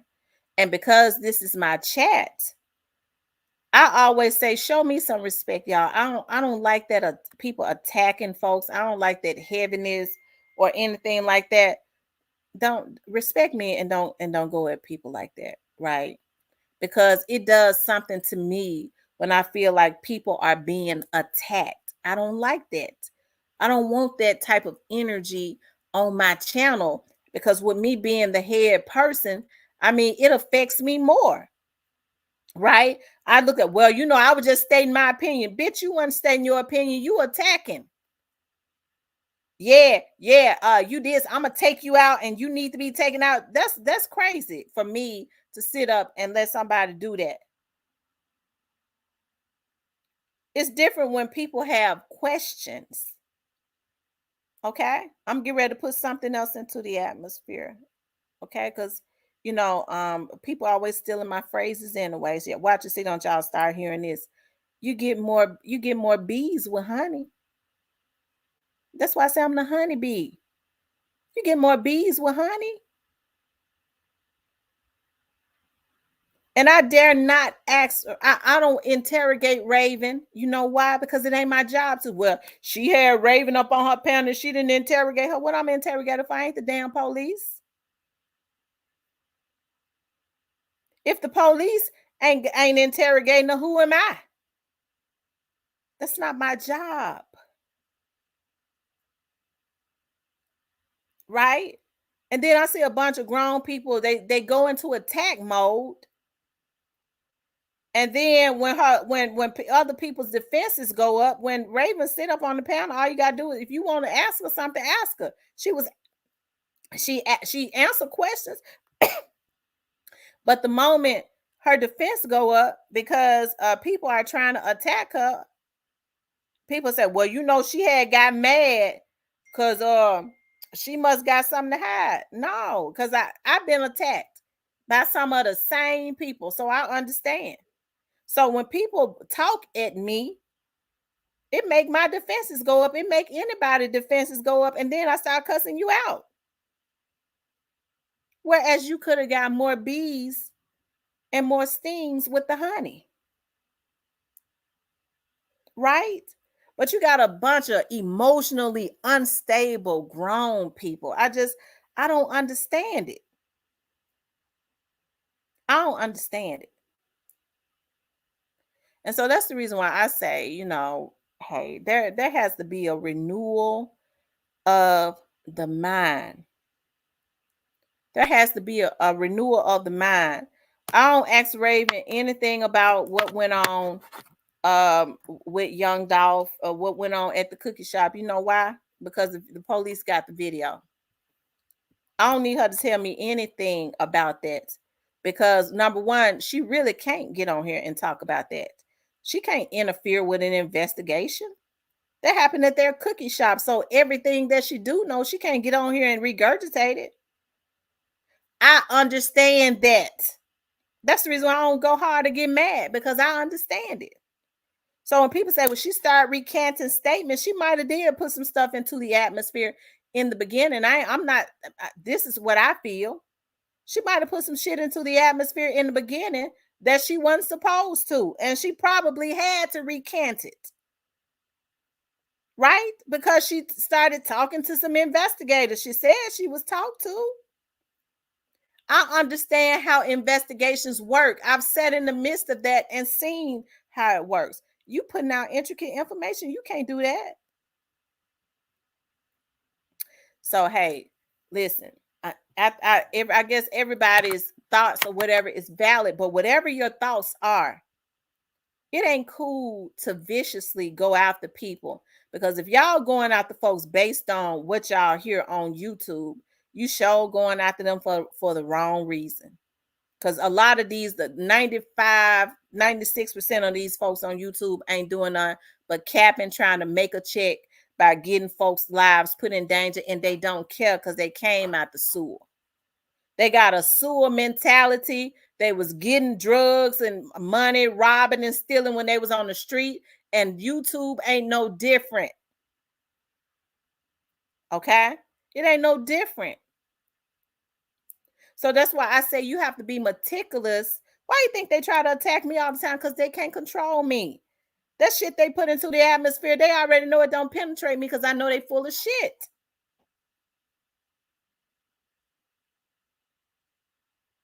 Okay?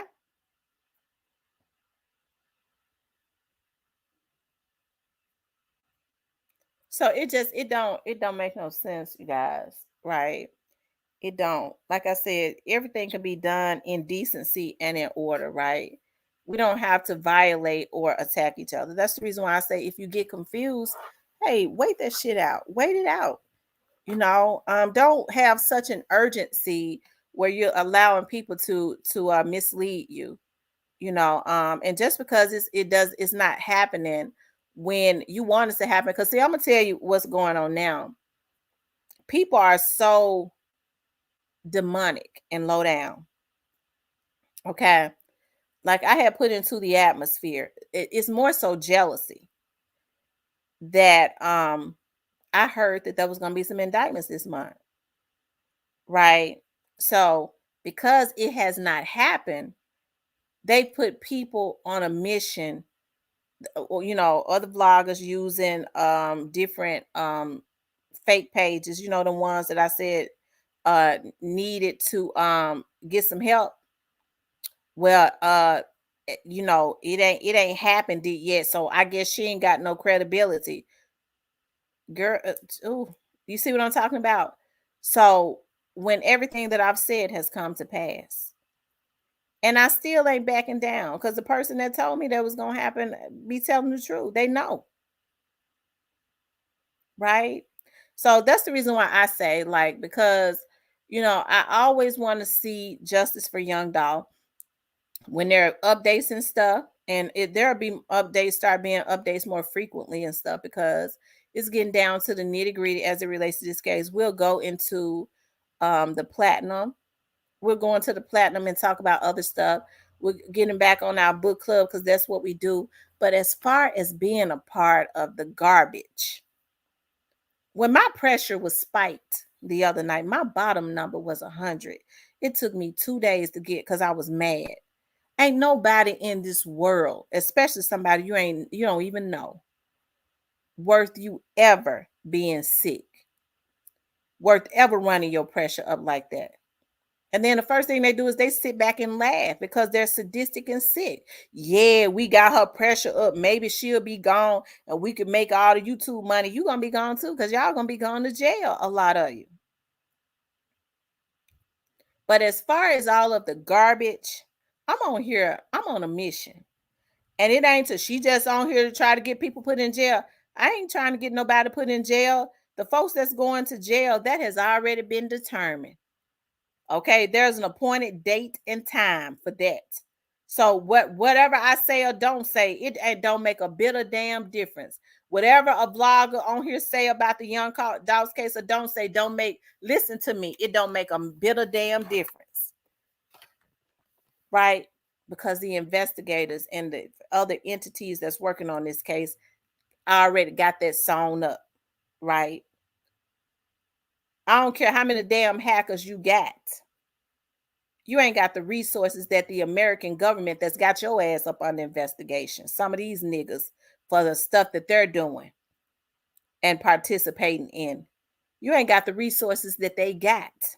So I don't understand how anybody could ever feel like somebody on here can solve the Dobbs case. I never said I was on here to solve the Dobbs case. I got on here because I thought people wanted to know the truth. Well, you know, she the MPD spokesperson, sis. I don't need MPD, don't need me to speak for them. They got a spokesperson. That's how you know folks don't even know the damn structure of the police department here, even in their stupidity. I done tried to guide them. A lot of what they know is because I done got on here and tried to guide them right. Regardless to whether they say it or not, they listen because I know my lingo when I hear it. Okay? So, you know, it just, you know, like I said, it's surprising to me when you're seeing 30 and 40 and 50-year-olds getting on here doing a lot of what they do in sectors. You know, we're going to use this person to try to tell them to try to get up to this person to try to get information. Y'all, it's just, it don't make no sense. It ain't that serious. Like, I got a real life for real.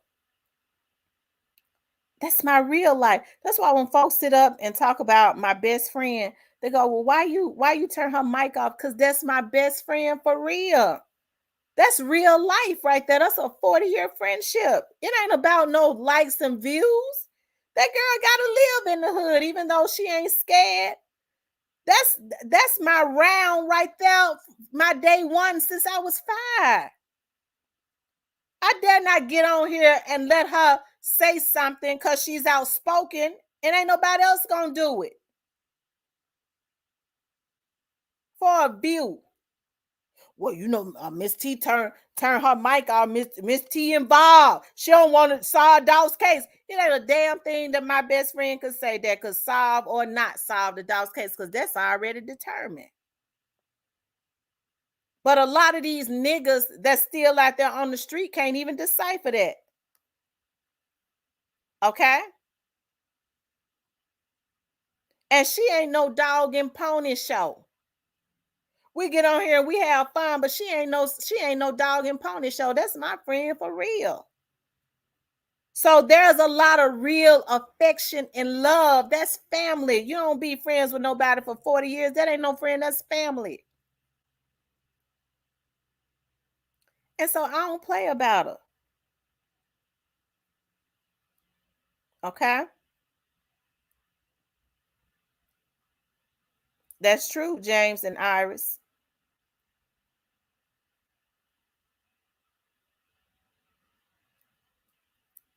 When was Snowfest? Gristle. Where was Snowfest at?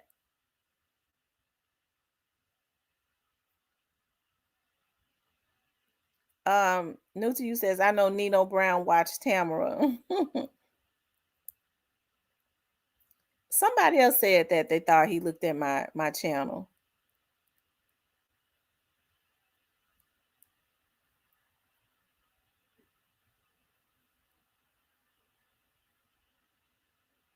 Yep.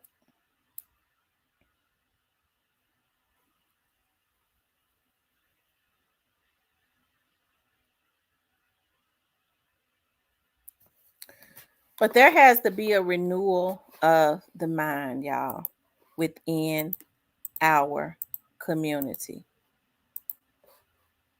There has to be a renewal.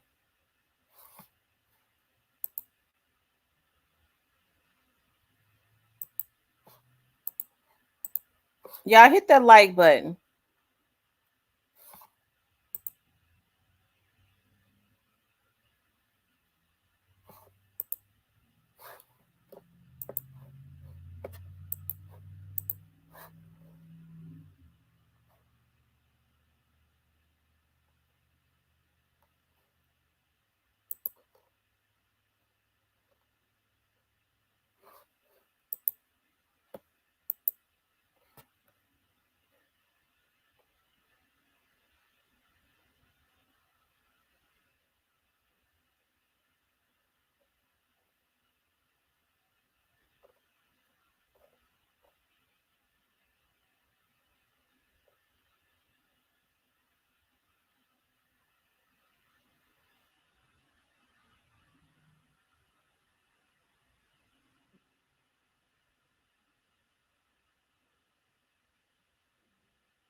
Hold on, y'all.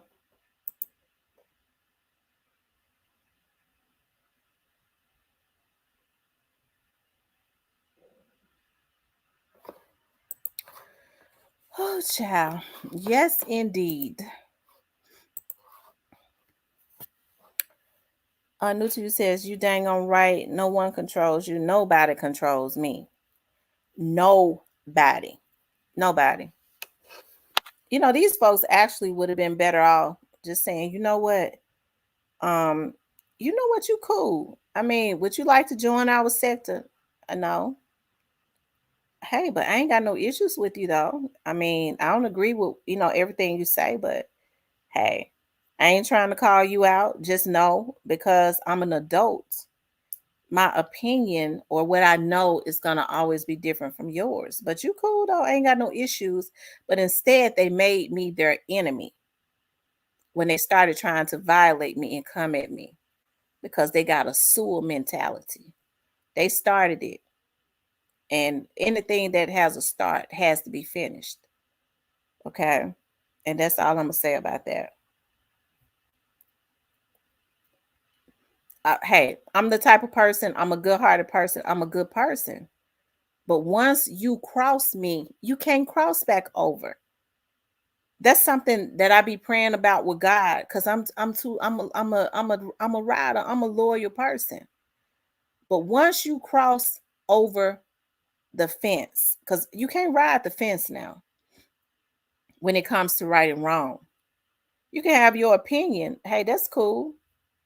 But once you cross me, you can't cross back over. Since 2000, the year of 2000, my New Year's resolution has been God, give me a forgiving heart. It's 2023 and it ain't happened. That's something that God has to work on me with. That's one of my flaws. I don't forgive people. And that's because I take it hard when people cross me because I'm a motherfucking rider. I'm a good person to have on your team because I rise. But if you cross me, you can't cross back over. It ain't no, well, let's talk and make up. That's it. That's it. That's it. That's all. No, we can't talk. We can't do nothing. I don't want nothing to do with you. Go live your life, and I'm going to live mine. Okay? That's the reason why I like to see things out. When I get the heads up, heads up that people doing stuff to me, I like to see it out because I need to know the source of the cancer. That's getting down to the nitty gritty. I like to know the source of the cancer. Because if I just start cutting folks off and I ain't got the source, they ain't gonna do nothing but have another person rise up. Cause it's a whole heap of them. Okay, well, she done figured that one out. You go. Now I need the source.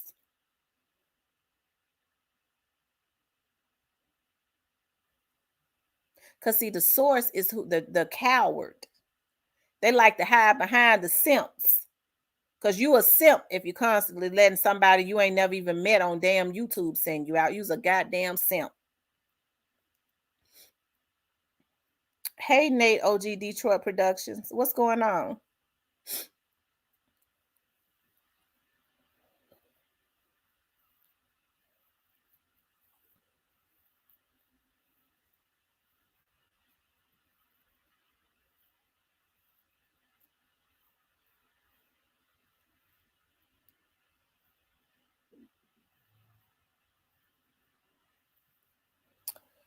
Oh, child.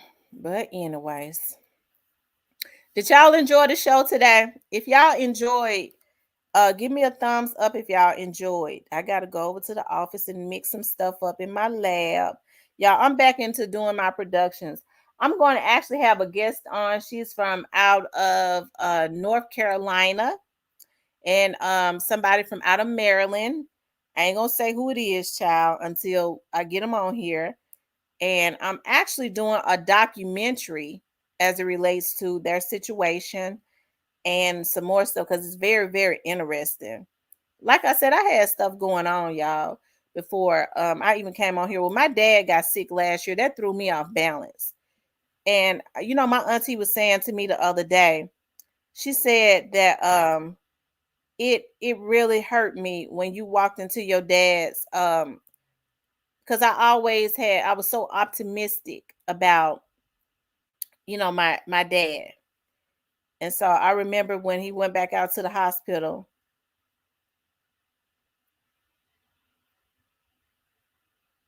that it's got to be a deliverance of the mind, chosen. Ain't nothing gonna change until there's a deliverance of the mind.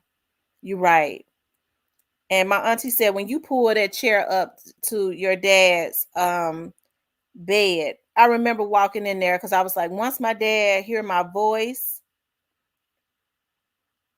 the hospital that he was in made a real big boo-boo. I ain't gonna even talk about what hospital he was in or nothing like that.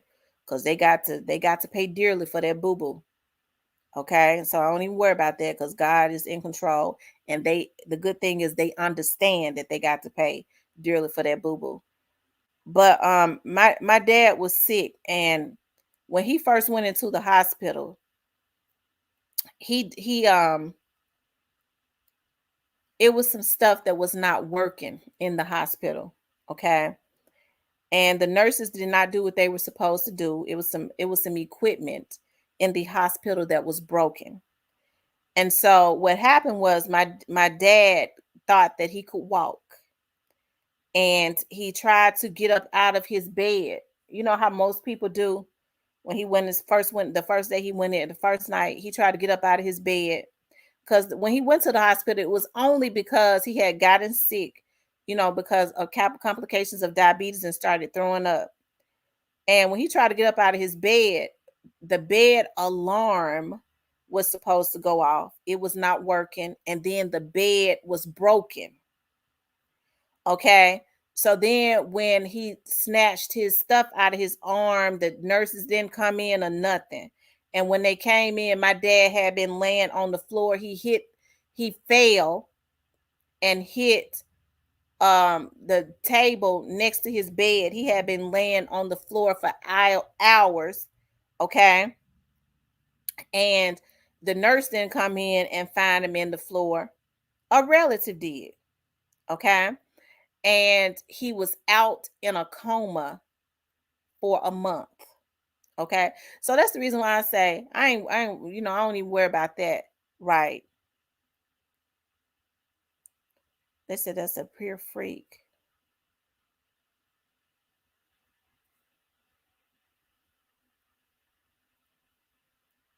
But when my auntie said it hurt me so bad when I walked into, and he went downhill from that. He never came back from that.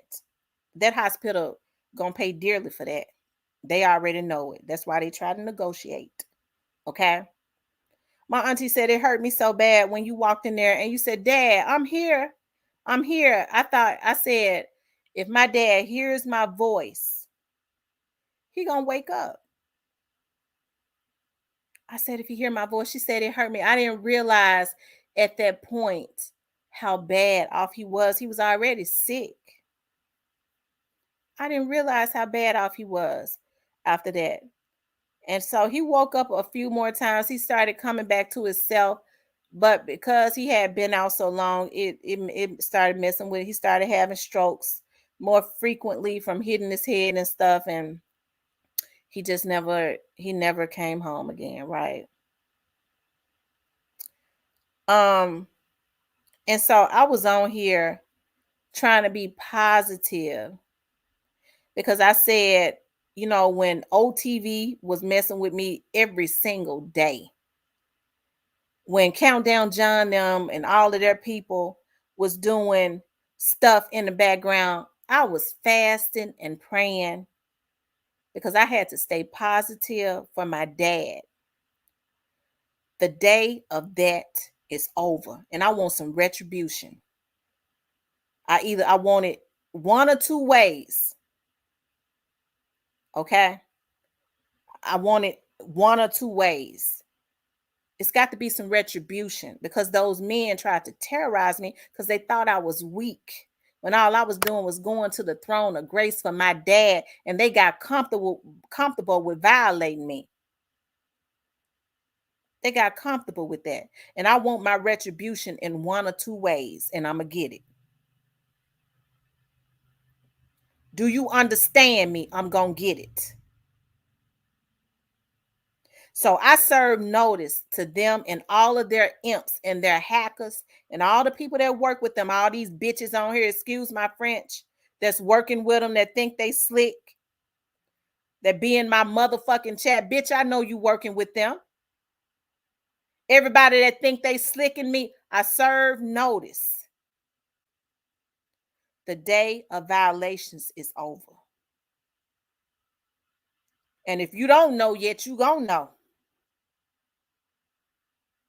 It's over. I got time. I got time. And so what I have to do is I have to pray, because I let that anger of them fucking with me drive me at this point. That's the reason why I keep hiring folks. I keep doing what I do to ensure that there is some justice. But like my mama said, that's the reason why I stay at the altar. That's the reason why I consistently pray. I got to step back and let God. But I serve notice. As a woman, it ain't no way in the world that I could ever work with any of these men to try and violate another woman. That's the reason why I say it has to be a renewal of the mind in our community. Because y'all, these folks don't know me like that. I was already favored before I got on here. It don't stop just because a bunch of damn YouTubers have decided that we got a team and we gonna stop it. You ain't none of God. Y'all didn't make me. Y'all didn't give me my gifts. My gifts make room for me. That's the reason why I got a group of people on here now. But they might say, well, you ain't got 500 or 1,000 people. Let me tell you something. I prefer quality instead of quantity anyways.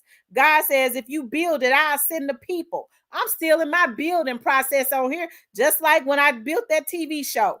I got a hardcore fan base on TV. That's the reason why my phone stay ringing when my show is on. Whether it's in Tennessee, Arkansas, Mississippi, or Alabama. They love me down there in Alabama.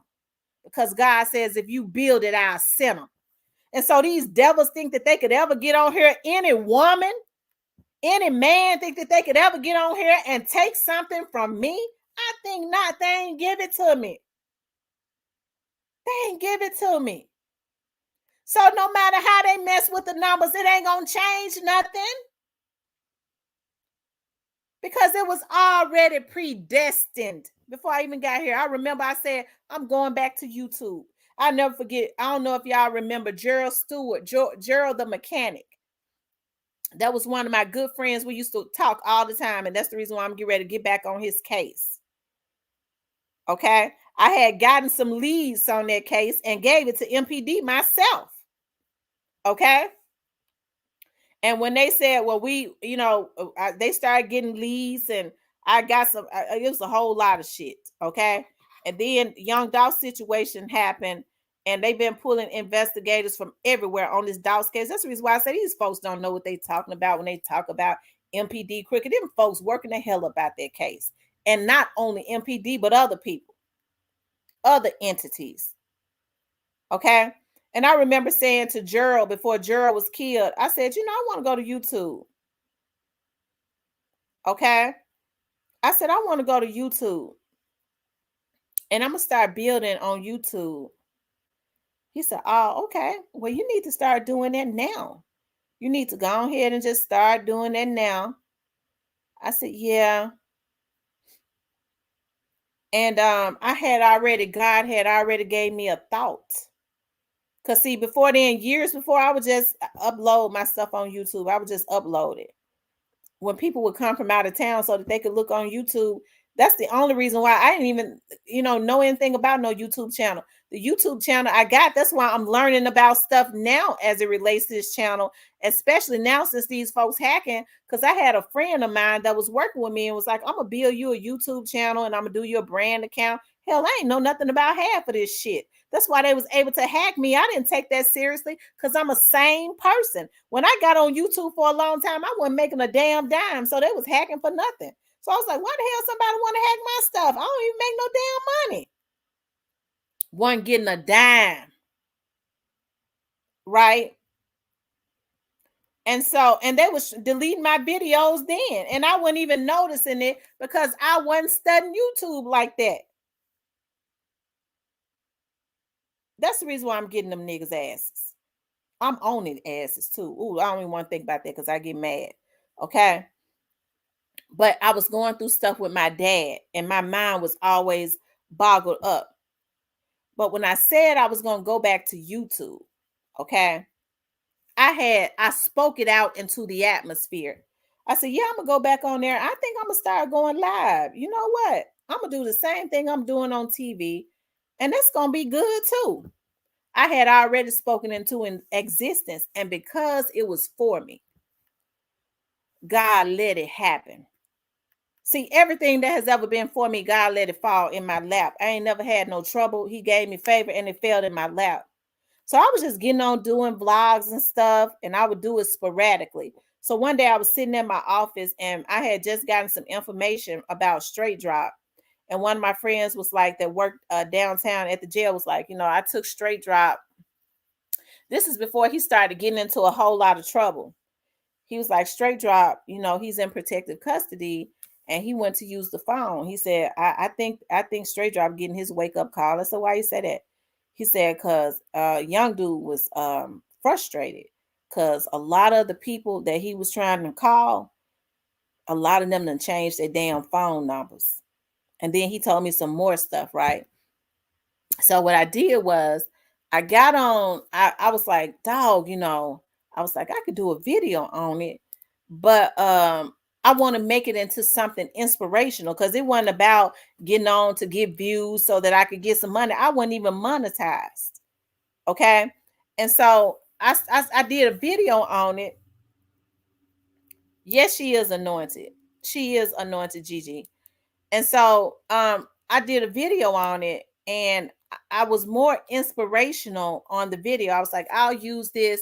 So I've always had a passion for young adults and the youth. Okay, I really do, for real. I have a love for children and teenagers and young adults because I feel like they need our guidance, right? They've been through a lot because a lot of them haven't really had guidance in this generation. So my heart has always been very soft for them, right? So anyways, that's why. Okay, so then I did the video, right? So I'm back. I wouldn't give them like 100 views or like 200 views. Like if I was getting like 100 views, I was like, wow, that's good. Wow, that's awesome. So I did the video. I was sitting in my office waiting on my guests to come in so I could film their TV show. I did the video, and I only had like 1,000 and something subscribers.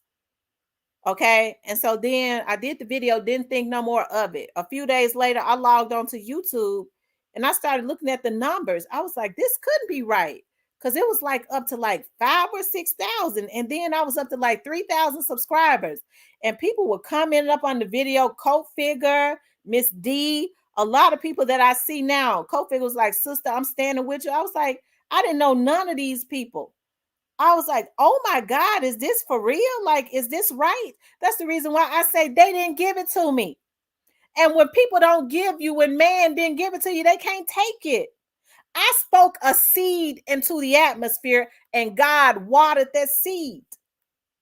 And it just started going up. It went all the way up and it just kept going and the numbers kept going up. I was like, oh my God. Oh my God. And it went up to like 26 or 27,000. Okay, so then people started coming to my channel, and then like I didn't even know a whole lot about the comments. And so I started figuring out how to look at comments that was hidden and stuff. And they were saying, when you gonna make your next video? We waiting on you to come on. And so Miss D started reaching out to me more. And I have to give Miss D this credit. She was like, you need to start doing lives. These folks be waiting on you to come on because you're a Memphian. They know you know what's going on. And I was like, well, okay, I could do more lives or whatever. And so that's when I started doing more lives. And then that situation with Shondell happened. So my cousin, who's a lieutenant in Indianapolis, told me what went down with that. You know, it ain't my place to talk about all that. The only thing I've ever said about that was he, you know, okay, uh yeah, okay. Oh, yeah. Anyways, it ain't my place to talk about all this stuff that happened in Indiana. And so the only thing I ever said about that was my cousin said when Shondell was let go, they didn't know they had let him go. Because when I called him again, I was like, "Cuz, what happened? You know, cousin, what happened? How they managed to let him out the jail?" He said, "Who you talk about?" I said, "You know, Shondell. How they managed to let him out the jail?" And you know, they had not said anything. He said, "They let him out? You talking about the situation that happened with the young Dolph?" I said, "Yeah." He said, this was his exact words. God damn, they ain't sent no bolo. They ain't sent me nothing to give out to my officers because they supposed to send a bolo across the state of Indiana. He said, damn, they ain't I said, they said he been gone for almost a month.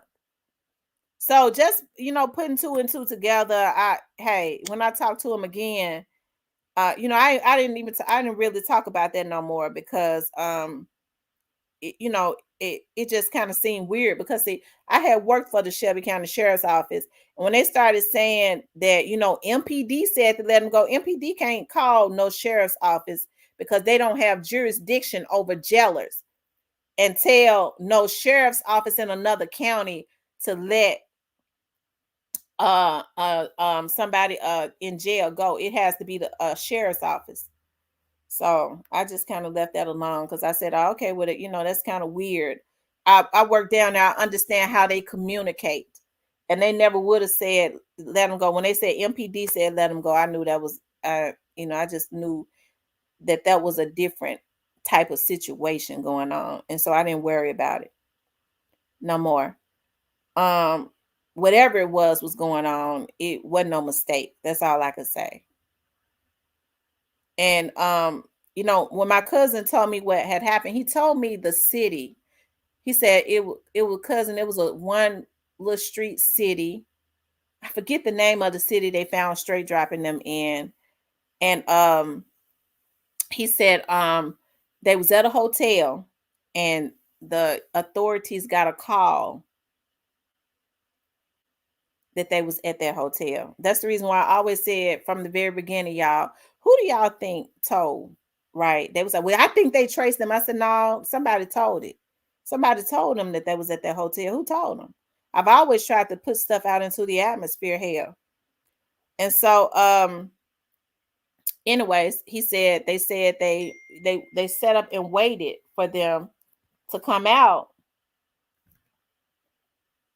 and then they followed them up to the gas station. Right? They decided that they was gonna arrest them at the gas station. So then I said, well, y'all, how they know that they was gonna stop at the gas station? Okay. Anyways, child. So then I started throwing out hints. I said, well, y'all, who is it? Why was Straight Drop in Indiana? I said that from day one last year around March. I said, y'all, why was Straight Drop in Indiana? Well, you know, I think he was going to such and such. I said, no, he was in Indiana because that's where he was. That was his destination. Okay. But anyways, that's neither here nor there. Right. But I said all that to say this. No man gave it to me. And trust me, you know, there's been some stuff that happened. I had somebody from out of, you know, Dallas in the very beginning to reach out to me. They had a Memphis number, and they was trying to get over to my studio. Okay. And it was like right after that video started going, it started getting all those numbers. And it just so happened I had some people sitting in my studio that day. I had them on speaker. And I'll never forget the guy name. And maybe I shouldn't say it. I'm not going to say it. But they didn't know how powerful stuff was at that point. So what I did was, because he wanted to gain my trust, um I asked him for some stuff. He was like, well, how what can I co- what can I how can I come and give you your money and all that. He wanted to act like he wanted me to figure out if somebody had been in jail. I said, okay, yeah. And he was like, well, where you located at? I never did tell him. I said, well, we can handle everything over the phone. So as he was talking, he was being traced. And so even though he had a Memphis number, the majority of his addresses were in um Dallas, the Dallas area, right? So then I said, well, but I said all that to say this. A lot of these folks, they had people out there, working with some of these people because they didn't know how the feds was on their tail already, okay, trying to take anybody out that they felt like was speaking about the case and stuff like that.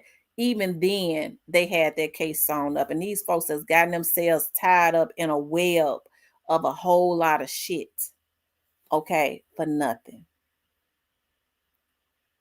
for nothing, setting folks up, getting folks taken out for nothing, because that case was tied up, and they dumbasses did it from the very beginning. And that's all I'm gonna say about that. It's a lot of stuff that happened I don't even talk about. But I can say with a lot of certainty, a lot of these vloggers, it's going to be a few of these vloggers be indicted and go to jail. And that's on my daddy's grave. It ain't got nothing to do with me. It's got everything to do with what they chose to participate in because they thought they was going to get something.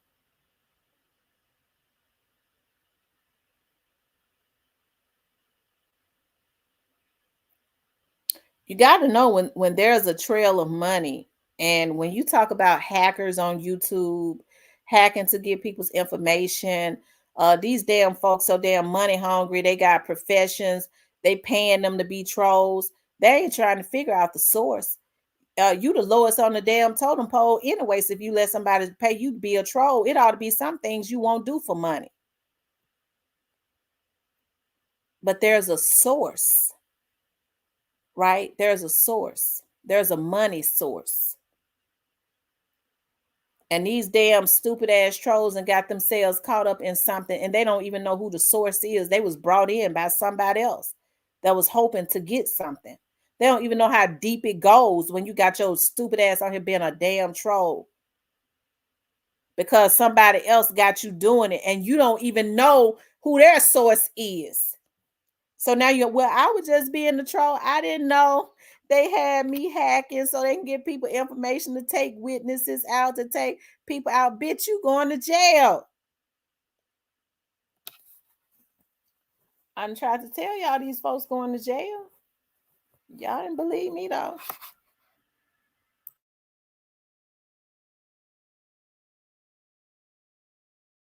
Y'all didn't believe me.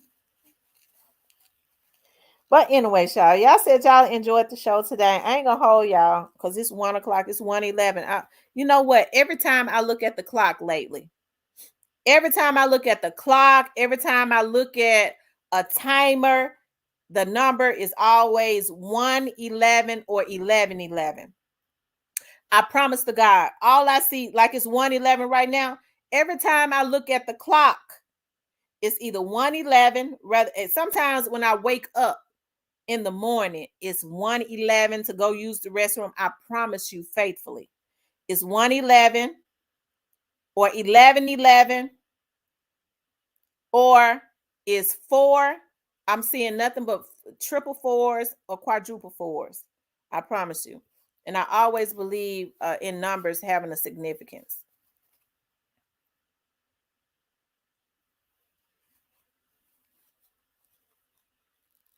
I need to play the lottery. That's what I'm gonna do, TT baby. Now I'm play the lottery. You right. I'm gonna play the lottery. Since you gave me that idea, if I hit big, I'm gonna hook you up. Shan says, I'm always seeing 10, 11. Ooh.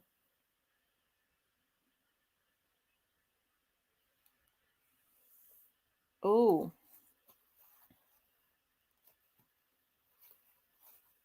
We enjoyed y'all. I'm going to play that number. Mine's 1026. Ooh, Clarinetta said those are angel numbers. That makes me feel good to know that maybe that's my dad that's around me. That makes me feel real good.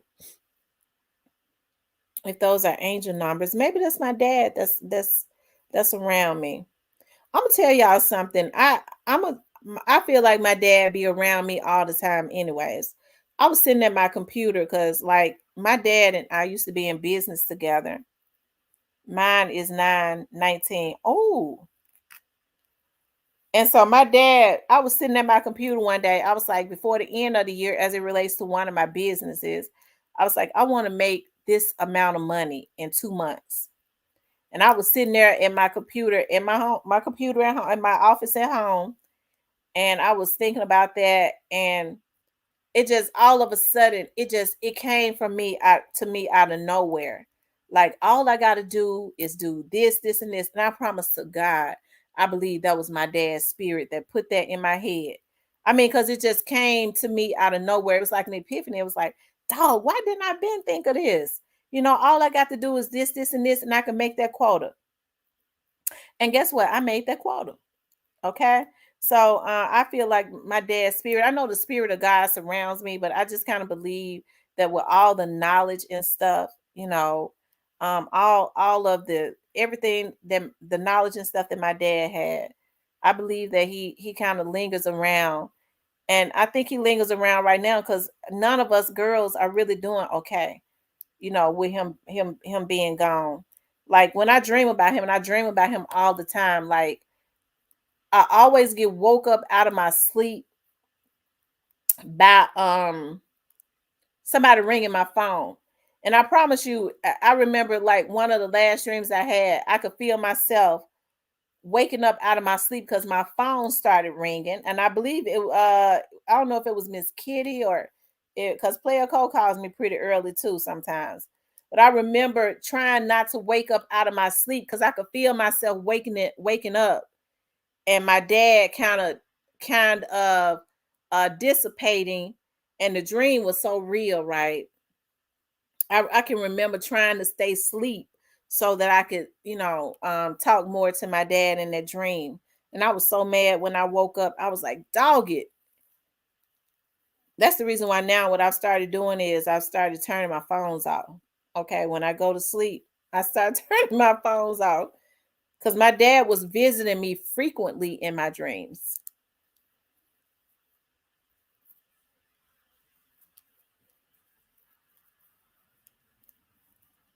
Long live Janice. I was sweet until sis don't play. Yeah, long live Janice.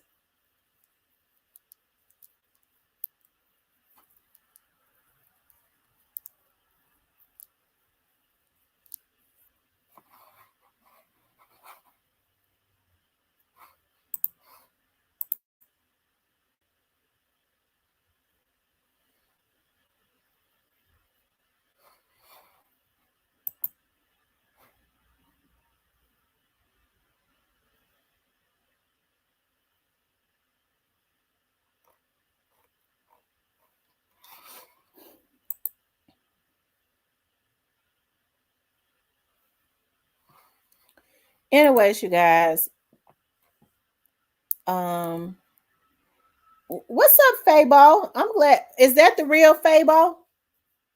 Because Fabo, I want to talk to you. Is that the? Because see, I don't know if that's the real Fabo or not. Because it be fake Fabos come in here. Fabo, is that you? The real Fabo?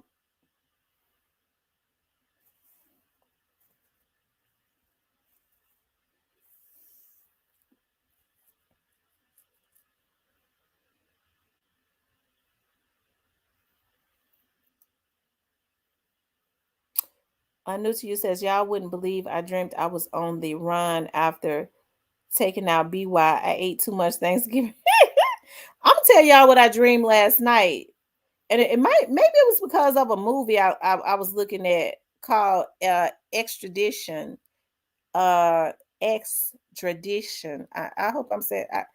It's some words that y'all my tongue won't let me pronounce right, especially when I've been doing a lot of talking. Okay, I get tired tongue. Okay, expedition, expedition. He said, Fabo, that's you, Fabo. Now they say you've been on your live talk about you want to take key glock them out. Is that true?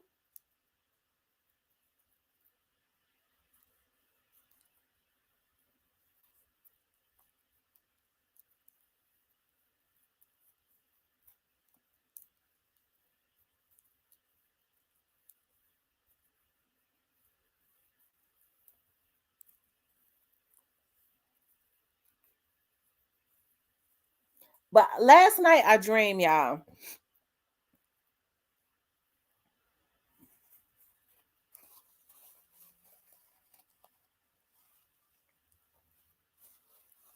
Fabo, did you do that? Because I said Fabo ain't. Fabo said he ain't do that. So Fabo, they lying on Fabo. Fabo said he ain't been on his live talking about he want to take Key Glock and Ken the money out.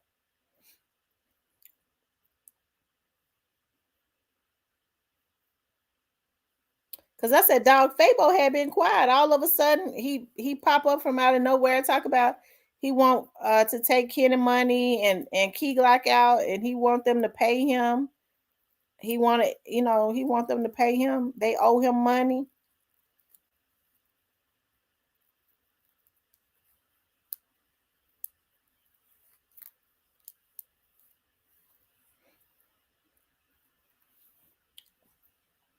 But yeah, I had a dream last night that I was like I was in the ocean and the water was like really like clear. It was like a beautiful blue. And there was this weird looking, it was real thin, this whale. And it was looking at me smiling. Like I was floating up back up to the top of the water, the ocean, swimming. And I remember as I was going up, the whale was coming towards me smiling because y'all know whales are real friendly. And it was almost like it was a hammerhead whale, like it was just smiling. I could see his eyes and everything, like it was coming near me to talk to me or play with me or something like that. It was weird. And I woke up out of my dream.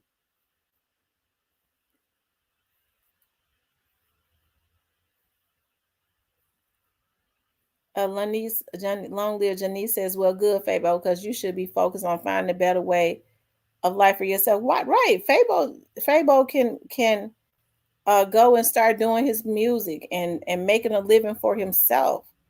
You can do good for yourself. I mean, you could put all of that energy and stuff into making rap music and stuff for yourself and making a good living for yourself.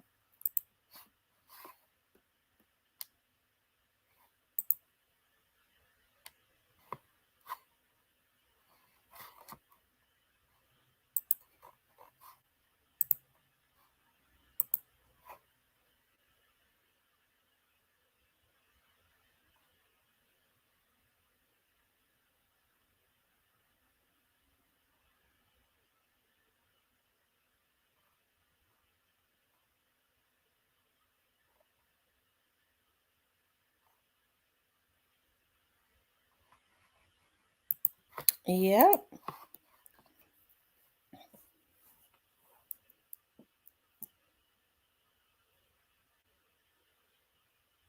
Fabo, are you still in here, Fabo? Is Fabo still in here? Nene says it kind of makes you wonder, might be Dolph appreciating what you're doing. You know what? You're right. I didn't think about that because I didn't even think about dolphins. I thought about a whale. I just know in the dream, like it was a real skinny whale. Like it wasn't big like whales normally are. And it had like a hammer head. Since I started taking magnesium, I've been having good sleep and vivid dreams. I suffer from insomnia. Yeah, magnesium is really good. Fabo, you want to come up here? I want to talk to you about something. If I drop the link, will you come up on the panel?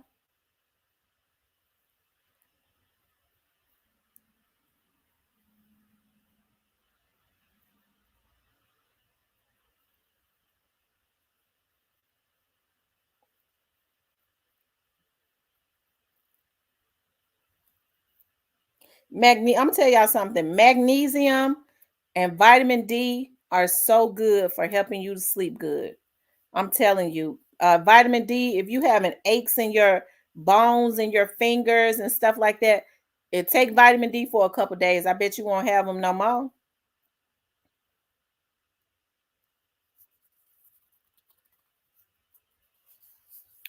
Whales do too. Whales are very smart. They talk to you and everything. They try to communicate with you. Whales are very, very smart. They said whales and dolphins are cousins, but I love looking at like whales and a lot of times looking at the documentaries. Some whales kill dolphins and eat them. Not blue whales because blue whales are friendly. They're very friendly.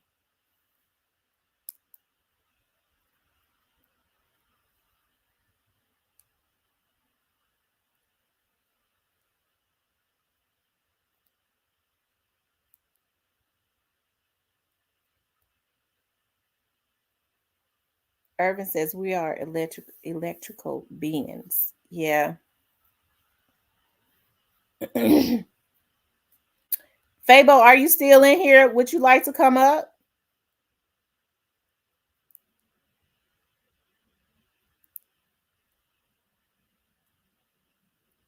The spirit moves in so many ways. Spirit is everywhere. You speak his name, and speaking their names surely keeps the spirit alive. When speaking their names, it's very powerful. I went kayaking and a whale came near us. It was amazing. I love this. I know, like, there's this person that I know from out of Boston, and he always send me videos of. He's another investigator. He always send me videos of like when he's out on his boat, and they're out there and the whales start coming around their boat and stuff, like start rolling over, and they talk to the whales and they rub them and stuff, and the whales just really give them a show and they love being rubbed, like they start rolling over, and they get real excited and stuff. I mean, it's amazing. That's the reason why I wish humans would not go out there trying to kill the whales and stuff, and just leave them alone.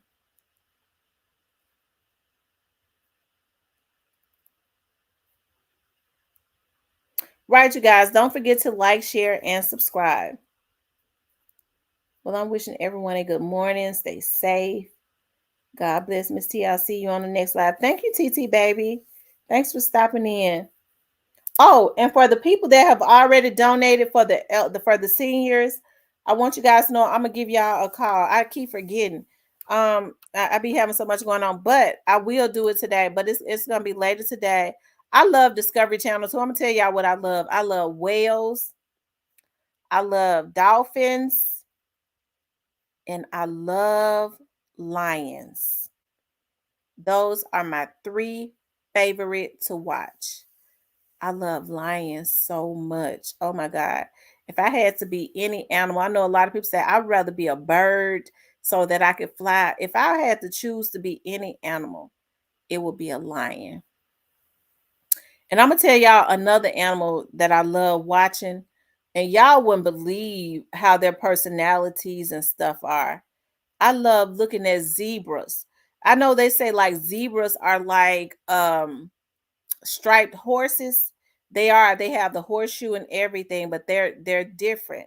When y'all see zebras lined up, they are lined up by ranking, and they call like the male zebra. I forgot what he's called, the stud or whatever. They're lined up. They call the zebras behind him harems, and they line up according to their rank.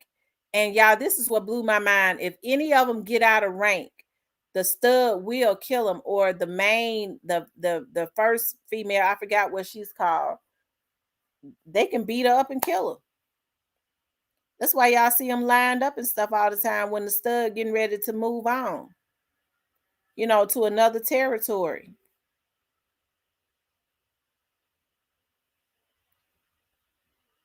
I think that's what the male zebra call. I love zebras.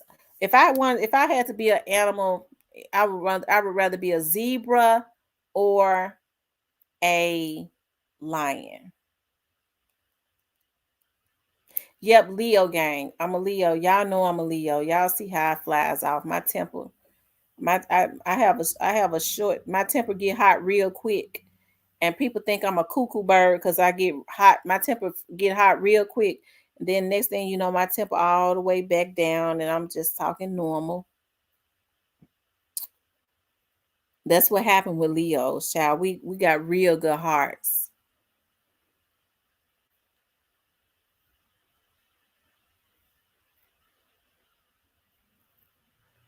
Um, yep. But anyways, you guys, I want you guys. I guess Fabo didn't want to come up. He didn't say nothing else. But anyways, you guys, I really appreciate you guys being on here with me today. I appreciate you so much. I want you guys to know how much I appreciate you guys. I want you guys to please like, share, and subscribe. If you would like to support the channel, you could definitely support the channel via Cash App. I love you guys. I will talk with you later.